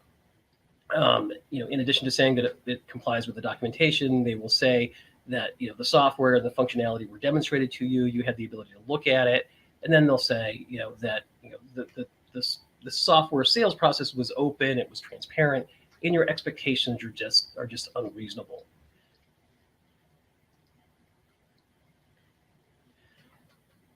Another typical allegation when these things go sideways is, look, we flipped the switch and we can't use the software. There's excessive processing times. We can't ship products. We have to have massive overtime for employees so that they can actually process transactions within the system. We can't comply with state or federal regulations. We're losing customers, whatever it is. It's a parade of horribles, right? We represented a few years ago in a very large tier 1 software implementation, a pet supplier, a supplier of pet products. Okay, a very large one that you're all probably familiar with. They flipped the switch, and all of a sudden they couldn't process their credit cards. They couldn't contact their customers. They had to get a call center to deal with all of the complaints. And ultimately, what ended up happening is, because there were overcharges on credit cards, people actually called the police. And the police actually showed up at their corporate headquarters asking them what was going on. So this stuff is substantive and it's real. And again, I think the standard vendor response is the software works, right? You as a customer just failed to re-engineer your business processes, or you didn't implement organizational change so that you could actually use the system. You wanted this system to function the same way that your legacy system functioned. So that's the typical kind of back and forth that you would get with this one. So how do you avoid these things? Okay. And then, more importantly, let's talk about how you kind of can put these issues or address these issues within the contract itself, right? You've got to define clear project goals, right? What do you want out of the ERP system that you're implementing? Why do you want to implement the ERP system? You've got to identify and you've got to quantify opportunities for improvement in your current business state. I think what we will see sometimes is companies that just want to implement the latest and greatest technology. They've been on their legacy system for 10 years. They don't have an understanding of why they want to implement the software. It's just a technology thing. And if you're implementing an ERP system to get the latest and greatest technology, you're really going to do yourself a disservice, and you're setting yourself back. And I think you increase the likelihood of failure because you don't have a clearly defined goal. You're just chasing something. You have nothing that's measurable. You've got to define your business requirements, certainly, right? And ideally, those business requirements, to the extent you can, are going to be incorporated into the contract. I think it's critical that before you even evaluate, and certainly before you select a software system, you have to have an understanding of what your business requirements are. You need to focus on your current business processes, and clearly you've got to identify how those things can be improved. You've got to involve key employees, right, in the selection process, the implementation process. And I think one of the most important things is you've got to prioritize your deal breakers, and you can't make assumptions. In this LK scenario, they assumed that any modern software was going to be fit for modern commercial needs, and part and parcel to that would be that it would be fast, right? I mean, modern software is fast. That should be a given, right? But it's not, and you can't just make that type of assumption that the software is going to be fast enough for your business. You've got to understand, okay, the business today, we process transactions in 2 seconds, and any kind of replacement ERP software system needs to do that too, because if it doesn't, we're going to have an issue, which is what happened in the lawsuit that we talked about earlier. But I can't really fault them. I mean, I think that's such a bare, basic requirement that you would assume that the software would perform transactions in a reasonably fast manner. It's almost like you go buy a car, you don't have to make an assumption that it's going to come with wheels, right? You don't assume, or you make an assumption that it's going to come with wheels. You assume that it's going to have an engine, right? But in this context, I think you have to be very careful, and you have to make sure that you have prioritized your deal breakers and you have written them down. And ideally, they should be incorporated into the contract. Anything that is important to you needs to be incorporated into the contract as a representation or a warranty. It needs to be included as an exhibit to the contract that the software is going to do X. Because without that, you're putting yourself at a massive disadvantage, and your attorney as well. I mean, if we have to litigate on the basis that something was important, and the other side, which is what happened in this Oracle case, it can just repeatedly say, well, you didn't write it down. You had an opportunity multiple times before you bought the software, and then during the implementation process to tell us that was a critical requirement, but you never did. That's a hard argument to win, right? The response to that is, well, we just assumed that it was going to be fast enough for our business. So, that's a significant issue that needs to be addressed. Prioritize your deal breakers and put them in the contract. Some of the keys then to digital transformation success, then, we've talked about where some of the challenges are, but now if we sort of back up a little bit and say, well, how do we avoid these problems? I mean, I don't think anyone on this call or in this event will want their transformation to look like what, I've just described here with the challenges and some of the operational disruptions. So what do we do? How can we, can we avoid those problems? is a big question. And the answer is a resounding yes, they can be avoided, and they are fairly predictable. The things that organizations do to create a lot of the problems that I just described are pretty predictable. On the flip side of the equation, the things that make projects successful are fairly predictable. It's not a surprise. In other words, it's usually when you see a failed project or a successful project, it's usually, if you look at what they did and what the organization's focused on and how they prioritized and the leadership behind it, the decisions behind it, how they manage their system integrator, all that stuff, it's a pretty common pattern in both buckets, the failures and the successes. Each one has different patterns, but they're very consistent within that bucket. So one of the first things to remember is that the failure can be avoided. So it's not just that these failures happen. It's not just bad luck. A lot of times the organizations themselves feel as though they're sort of deer in the headlights. They don't know what just happened to them. They don't know what's happening to them as it's happening. But it's not luck. There's something behind it that's very consistent and predictable, and why those projects are failing. And so there are technology agnostic best practices that help avoid these sorts of failures. One of the biggest things that I constantly repeat, if you watch my videos, read my blogs or podcasts or anything like that, I constantly repeat that, bias in the industry is one of the biggest problems with transformations. And the bias comes from vendors. It comes from consultants that are focused on one technology. It comes from the blind spots in the industry. It comes from the monetary and economic incentives to sell more software. There's a ton of bias in this industry, which is why I started Third Stage, because I didn't like that there was so much bias, and I was part of that bias when I started my career. So I wanted to create a company that was sort of the opposite of that was unbiased, that didn't represent vendor best interest, but represented client best interest. And the reason that's so important is you do need to focus more on yourself and your business, your strategy and goals and objectives, and less on the software vendors and what they think you should do. Because again, their job is to sell you software, and to be agnostic and independent is one of the best ways you can mitigate some of those risks. And then the last thing on the slide I'll mention is a final point, is that you don't want to settle for mediocre results. I mean, a lot of organizations are just glad to be in business after they get through a transformation. They're just glad they didn't have a complete unmitigated disaster. That's a pretty low bar to set, and you should really be aiming to not just not fail, but why are you going through this project in the first place? You're not doing it to not fail. You should be doing it to transform your business, improve your business, make it more ready for the 2020s and the 2030s. Make your employees more happy to be there, provide better service to your customers, all that stuff. So that should be where your mind should be, not on let's not screw this up. Because if your focus is on not screwing it up, you're probably going to fall a bit short of that goal. Whatever goal you set, you'll probably fall a bit short, because these projects are hard. So you don't want to set the bar that low.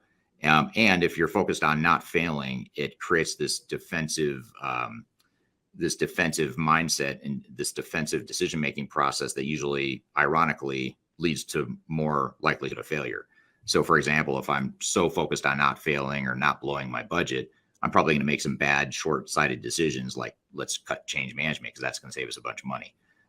That would be an example of how I might make a decision if I'm just trying not to fail. Although the irony of that is, if you really don't want to fail, you should probably invest more in change management. So that sort of decision-making is very difficult for organizations. But the key here is that the failure can certainly be avoided.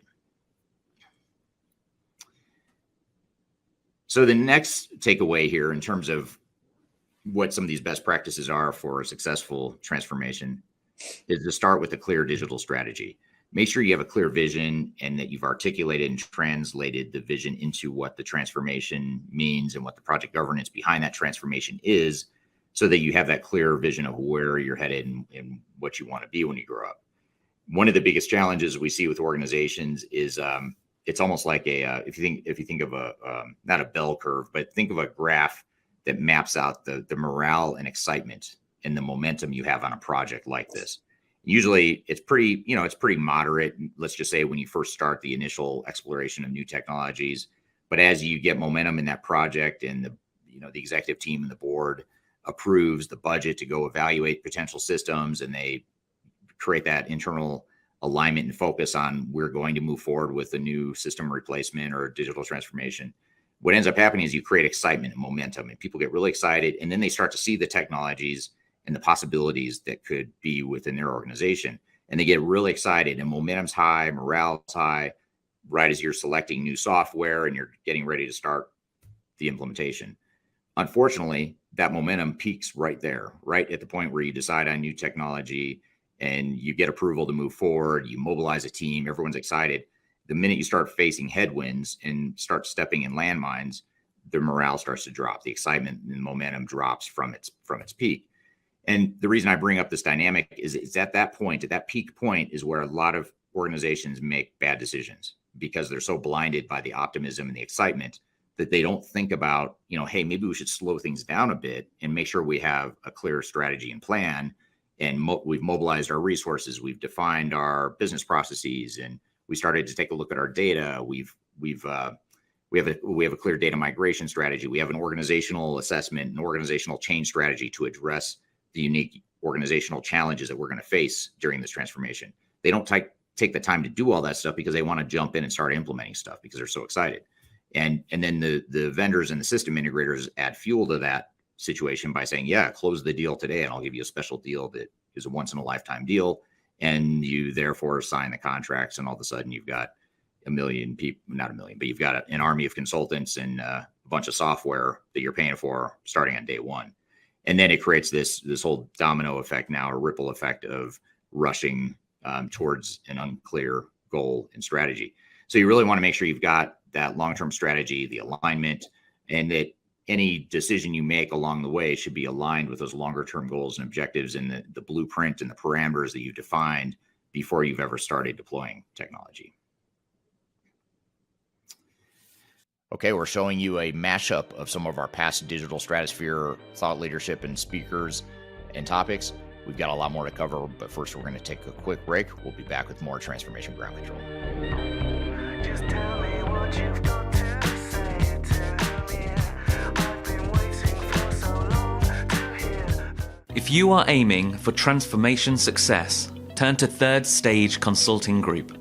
Third Stage's independent and technology agnostic consulting team helps clients define their digital strategies, define their roadmaps, and manage their transformations. With offices in the US, Europe, and Australia, our team helps the world's most forward-thinking organizations through their transformation pitfalls and risks. If you are embarking on a digital transformation or business change initiative, contact Third Stage Consulting to see how we can help you reach the third stage of transformation success. Learn more about us and download independent reports, videos, and other best practices at thirdstageconsulting.com.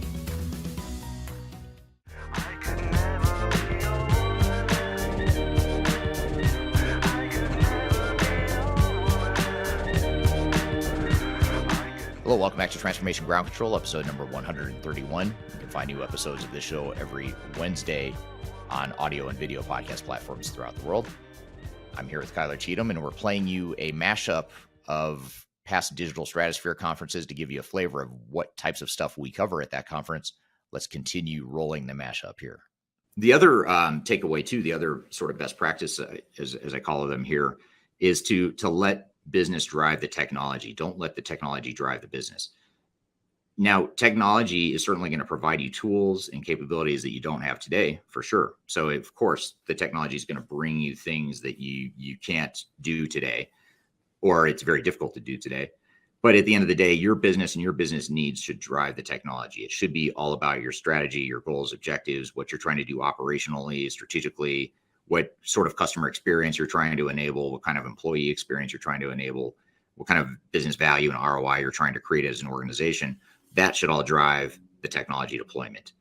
Unfortunately, most organizations flip that and they focus so much on the technology. And then the vendors, of course, are focused on the technology because that's what they do. And so you've got all these people focused on technology, but not the business. And so you really have to flip the script on that and focus more on the business. Let the dog wag the tail instead of the tail wagging the dog. And it's important to remember that it's not an IT project, even if your CIO is the executive sponsor, or even if your IT team is heavily involved, which they should be in the project. It's not them that's leading it. It shouldn't be them that's leading it. It should be a business-driven initiative that focuses on business operations, strategy, business value, and the people, et cetera.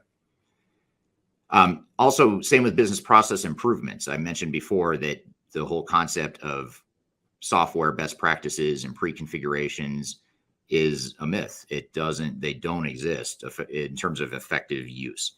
They do exist, and it's a great selling point. It's a great marketing message for vendors, and you can occasionally use them to your benefit, but more often than not, it's a misleading myth that it just doesn't add material value to a project. So you want to make sure that you do have, business process improvements defined up front that then you're going to use technology to help enable. It's backwards it may seem counterintuitive to some, but it is backwards to assume that we're just going to deploy technology and the technology will give us the answer for what our process improvements are going to be. If you take that mindset, then what's going to happen is, again, the path of least resistance. The organization is going to deploy technology the way they've always used technology because that's what they know and that's what they want. That's why you need a clear vision, a clear roadmap, a clear blueprint for what you want in terms of process improvements in the operational model going forward. And then finally, your transformation should be closely aligned with measurable strategic goals. And sounds simple enough, but it's a common trap that organizations fall into, that they get so enamored by technology, but they can't necessarily articulate how that technology is going to drive measurable strategic goals and objectives. And if you can't connect the dots, then that's probably a good indicator that maybe you should think about not buying that technology or not deploying that technology. And so you want to make sure that you don't get too caught up, again, in all the buzzwords and hype around AI and predictive analytics and machine learning. That stuff's great, but it may or may not add value to your business. And so that's really the key, is to understand, where is this technology going to add value to our business? And if it doesn't, maybe we don't deploy that technology, or maybe we look at a third-party bolt-on for that part of the business, or maybe we just focus on improving the processes and standardizing some ways we do things and leveraging the technology we already have. That's okay too. So it's a matter of really having a clear vision of how the business will drive the technology and not the other way around. And another root cause of a lot of failure points and a lot of mistakes that happen in a project is this concept of unrealistic expectations. So oftentimes when that peak momentum point happens, which I talked about earlier, that peak momentum happens, we have pretty unrealistic expectations at that point. As humans, when we're excited, momentum's high, we see a vision for the future, it doesn't seem that difficult. It feels like we're all ready, right? We're ready to move forward. We found our software. We're about to sign a contract. That the vendor's promising us the world.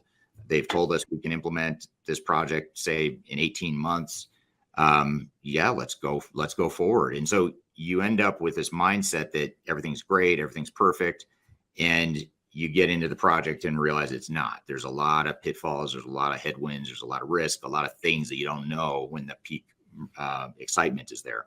So you want to be sure that you have a dose of healthy skepticism to make sure you have realistic expectations, because you want to understand what the risks are. Even at that time of peak excitement in a project, you still need to be thinking about, well, where are the risks? Okay, because this is exciting, right? But there are risks out there on the battlefield that we're about to enter. Let's go find where those landmines or risks are, rather than assume they're not there because we can't see them. They're there. We just need to find them so we don't step on them. So, and we can do that, by the way, in a way that's not demoralizing. In fact, it should be more empowering and more exciting to know that, hey, I see what's out there and I know what I'm about to do, rather than this sort of a blind fog that we might be walking into. So making sure we've got those realistic expectations is critical. That misalignment, oftentimes, with the misalignment around expectations, often leads to rash and bad decisions. Again, if we have unrealistic expectations, what ends up happening is, because we think this implementation is going to take 18 months, which, let's just say for hypothetical purposes, it was never going to be 18 months. It's more like 36 months. But I'm being told it's 18 months. I'm creating all these parameters, these false parameters around an 18-month project. And I'm going to get at some point into that project and realize, wow, there's no way we're going to do this in 18 months. So therefore, I need to cut scope. I need to cut change management from the schedule. I can't worry about data migration now. I'm just going to have to, start over with new data, whatever. I'm just giving some examples here. But those sorts of decisions end up being bad decisions that you end up having to make because you had unrealistic expectations. So that's why it's so important to make sure you have those expectations aligned and clear and realistic up front. And you also want to make sure that you understand the risk with time, cost, and resources. And as I mentioned, you want to make sure you have some professional skepticism with your vendor. The point of this this thought here is that your implementation process and the time and resources and money you invest in your implementation should far exceed the time and money you invest in the software evaluation and selection. A lot of times organizations get caught up in sort of an analysis paralysis cycle. They on one hand, you want to give them kudos because they're being very thorough in their evaluation and they're making sure that they find the right software, which is great. But on the other hand, no technology is perfect. And the more you analyze any product that's out there, any system or any technology that you might want to deploy, you're going to find problems with it, things that don't match exactly what you need. And that's okay. You want to know what those are, but you also don't want to get so hung up that you can't make a decision because you can't find that unicorn or that rainbow of perfect software that doesn't exist.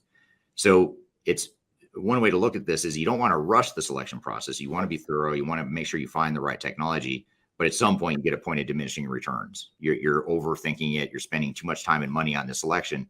And the way you have to look at this is resources are limited. Every time or every hour of time and every dollar of budget you spend on the selection process is one less hour and one less dollar you can spend on the implementation. So the faster you can get to a good decision means that you can spend more time and money on the implementation, which is where the real challenge and where the real potential success comes from. So you want to make sure you've got that selection done in an objective, effective, fast way. And that's just as an example of a way we help our clients do that is we have a database that has 30,000 business requirements against close to 1,000 different systems in the marketplace. And so we can go and pull up any of those requirements to see which systems best handle those requirements. And it's a good objective way to provide objective data that sort of counterbalances the bias data you're going to get from your vendors and the demos and the RFP process. But it also speeds things up too. It's going to help us get to that short list and help us get to a decision faster because we have that tool set supporting us. So that's just one example of how you can be effective, speed things up, and focus more on the implementation. And you really want to make sure of consulting firms or project teams that drag out the selection process, either because they don't know what they're doing and they don't know enough about the different systems in the market, or it could be that's, if it's a software selection firm, it maybe that's how they make their money. So they want to spend more time and money on it. So you just be leery of all that. You want to make sure that you've got a realistic and aggressive but effective selection process so that you can spend more time on the implementation. And then a sixth thing here is to know that there are no silver bullets. So you have to be aware of the industry hype and all the best practices and industry pre-configurations and the hype around the cloud and how easy it is to deploy cloud technologies. Just be aware that there's a lot of silver bullets out there. There's always going to be, there always has been. That's how vendors sell, right? They create hype and they perpetuate that hype by not only selling their software, but also hiring industry analysts to put out reports that are telling you the same thing, which is technology is great and these are the silver bullets. Some of the common things, some of the most common areas of hype right now in the industry are certainly cloud is one.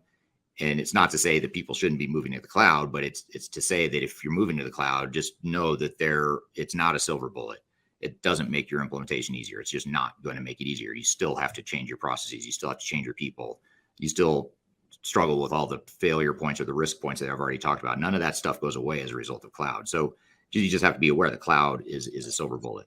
Another example is Agile. A lot of times now, I think what the software vendors and system integrators are doing is they're sort of piggybacking on this lean startup trend, I guess you call it, and in Agile movements within the software development space. They're kind of piggybacking on those trends to address a perceived problem in the industry, which is implementations take too long and take too much money. So what they're doing is they're saying, well, let's call it an Agile approach then. We'll be Agile in our implementations. Well, that's great. It sounds good, but just because you're going faster in the wrong direction doesn't mean that's the right answer. So you just want to be aware of, and again, back to that skepticism, make sure you understand what some of those challenges are.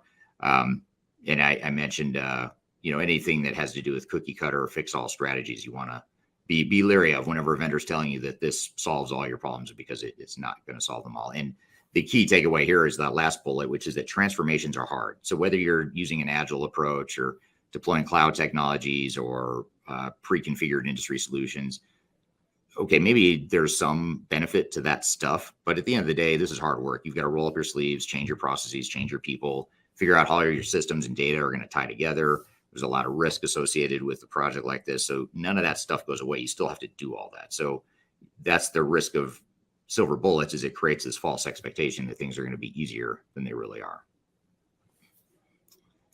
And then the seventh thing is to control the tempo of the project. And I mentioned this earlier, that it's your project. You don't want to be rushed prematurely into implementation just because you're getting a once in a lifetime deal on software licenses or software subscriptions, which, by the way, those once in a lifetime deals typically are honored at any point you're ready to buy software. So don't fall for that. But there's a lot of reasons why organizations rush, and it's important to remember that it's always better. It's cheaper and faster to implement right the first time. It's a lot more expensive when you have to redo it or have 2 or 3 tries at this. You might as well spend less time and money on the overall project by doing it right the first time. And again, you can look at a budget on paper and see that it shows a number, but oftentimes that number is not realistic. It's actually going to balloon to, say, double that. So then that begs the question of, okay, instead of doubling an unrealistic number, what if we take that unrealistic number and make it realistic? Maybe we add 20% or whatever the number is to the time and budget, but that ensures that we have more likelihood of success. So you want to get it right the first time, and you also want to, address conflicting priorities and understand that if you are going through a massive amount of change as an organization, and a software vendor is coming in telling you they can implement in 6 months or 12 months or 18 months or some unrealistic number, you have to understand that, well, maybe we push back and say, well, let's not make it a 12-month project. Let's make it a 24-month project to account for the fact that we have competing priorities. We're going through a lot of change as an organization, and maybe we're risk adverse. We just move slowly as an organization. That it's not the time, it's not the time to decide you're going to be a fast-moving, aggressive organization if you're not. Doing a big implementation or transformation is not the time to make that decision and then assume that you're just going to be more aggressive or change your culture overnight, because you're not going to. And you're also not going to change those competing priorities unless you have clear commitment from your leadership team to stop other initiatives that are conflicting with that. So you just want to be realistic about the landscape, the culture, who you are, and let that drive the tempo of your project, not the software vendors or system integrators. So all this is all transformation. It all takes time. And then finally, last but not least, in fact, I'd say most importantly, change management. The organizations that fail, and when I say fail, I'm referring to projects that clients have helped us or hired us to come recover because they failed with themselves or with another consulting firm, or in cases where an attorney hires us, like Marcus Harris, who you'll hear from later today. An attorney like Marcus hires us to be an expert witness in a failed lawsuit or a failed project that has led to lawsuit. What we find in all those cases, every single instance, is that change management wasn't addressed properly. There was a lack of focus on change management, but yet this people component is the most important.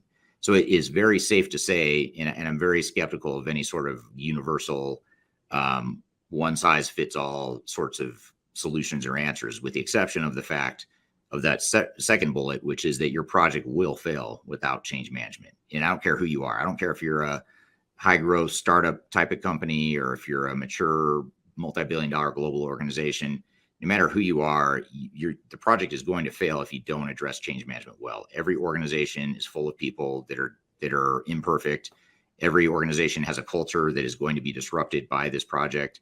Every organization has its own business processes and systems that are going to be disrupted by this project.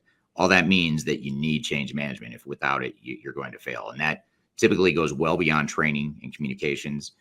That includes things that I've included examples of here: organizational design, defining what job roles and responsibilities are going to look like going forward, business readiness, the change impact, understanding how different departments and individuals are affected by the changes, and then ultimately helping them through those changes. Benefits realization, the communications, the executive alignment. Those are all examples, just a few examples of areas where change management can help enable some of these process improvements or help enable a more effective transformation. And one of the another thing, if you're interested in more about change management, in addition to listening to Teresa Richardson's presentation from yesterday about change management, I also encourage you to download our change management guide, which you can find on our website. If you just go to thirdstage-consulting.com, go to the resource center, you'll find a guide to change management that you can download that has it elaborates a lot more on a lot of the stuff on this slide here. So those are a few of the things that, 8 things that are critical to any transformation. And it's really the ways to avoid failure and address some of the risks that we talked about. All right, good stuff. That was a mashup and a sample of some of the past speaking sessions and topics we've covered at Digital Stratospheres in the past. It's a flavor of what you might expect at Digital Stratosphere 2023 coming up in Denver later this year in October of 2023. You can learn more at stratosphere2023.com. We're going to take a quick break. When we come back, we'll talk more about what to expect at that conference, and we'll dive into some follow-up questions as well. Stick around. We'll be back with more Transformation Ground Control. When things are big that should be small, who can tell what magic spells will be doing? If you are involved in any sort of digital transformation or business change initiative, you will want to download the 2021 Digital Transformation Report. With its comprehensive overview of business and technology trends and best practices, this report is a must-have guide for any transformation project or executive team. Download this free report by visiting Third Stage Consulting at thirdstage-consulting.com. You can also visit our website to learn more about us or download independent reports, videos, and other best practices. Again, visit thirdstage-consulting.com today to learn how to take your transformation to the third stage of success.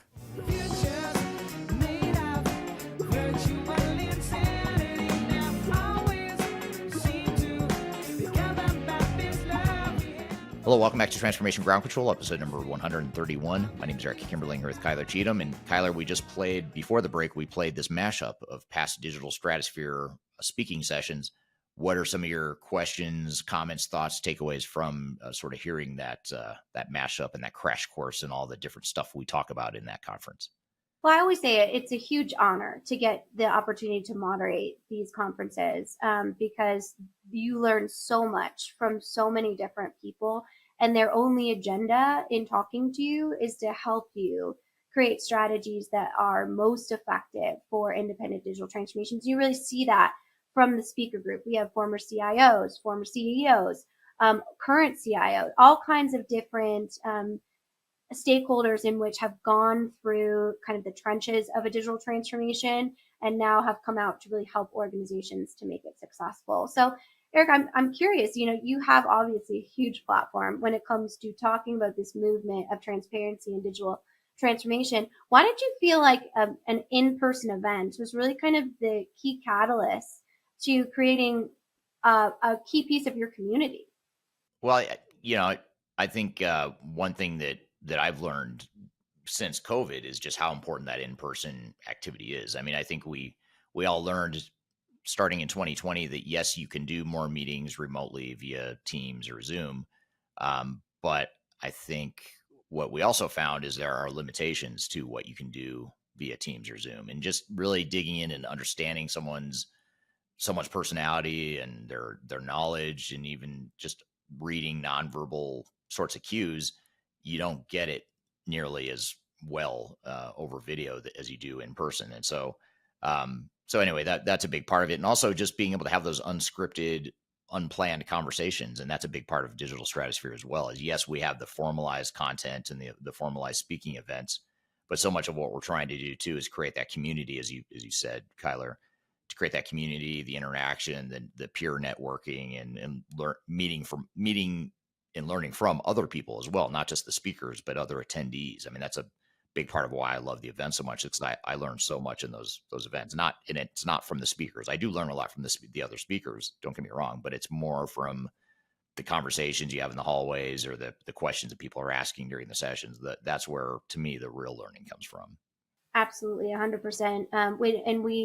we often have a client panel where you can actually ask real clients questions, because there's so many synergies between, organizations of various sizes and industries that go through a digital transformation project, that you can really ask granular questions without any fear of biases or anything like that. We also do invite our vendor partners too. Just to be clear, they don't sponsor the event. There's no financial commitment on their part. We bring them as a value to our overall community.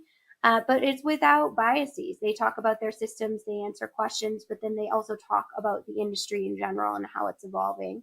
I think it's also super cool, and big thanks to Eric that he was able to open a VIP ticket this year. So if you do purchase the VIP ticket, you will be hanging with Eric for 3 whole days and have the opportunity, to really ask him questions firsthand, as well as the executive team. I think that's also super cool, because you get on the 3rd day, you actually get a one-on-one session with our full executive team, which rarely is that an opportunity. So if you are thinking about a project or you do want to ask specific questions, that's an amazing investment to kind of talk to key thought leaders within the space and understand what that means for your project. So as Eric mentioned, you can head over to stratosphere2023.com to see our sample agenda, our sponsors in there that bring great value as well, that are all technology independent and agnostic, as well as our early bird pricing, which is valid through August 15th.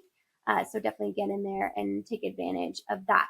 I also, again, I'm just asking for a lot today from our audience. I'm making them work for it. Yeah, you are. But I know if there's specific content that you'd actually like to see at this conference, the agenda is still very flexible. So definitely pop that in the comments, and we'll work as hard as I can to bring that value to you as audience members. So definitely excited to host this year, and looking forward to seeing all of you there.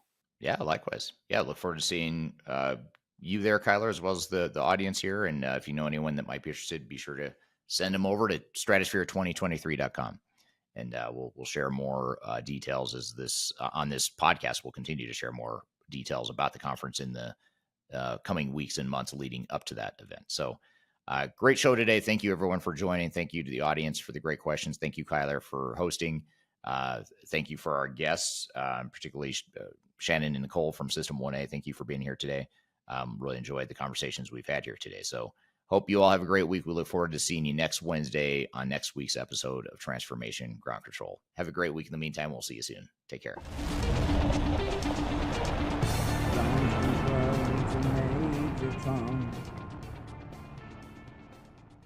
I'm the host for you today, as well as let's just start over, because that is just terrible. Try it again.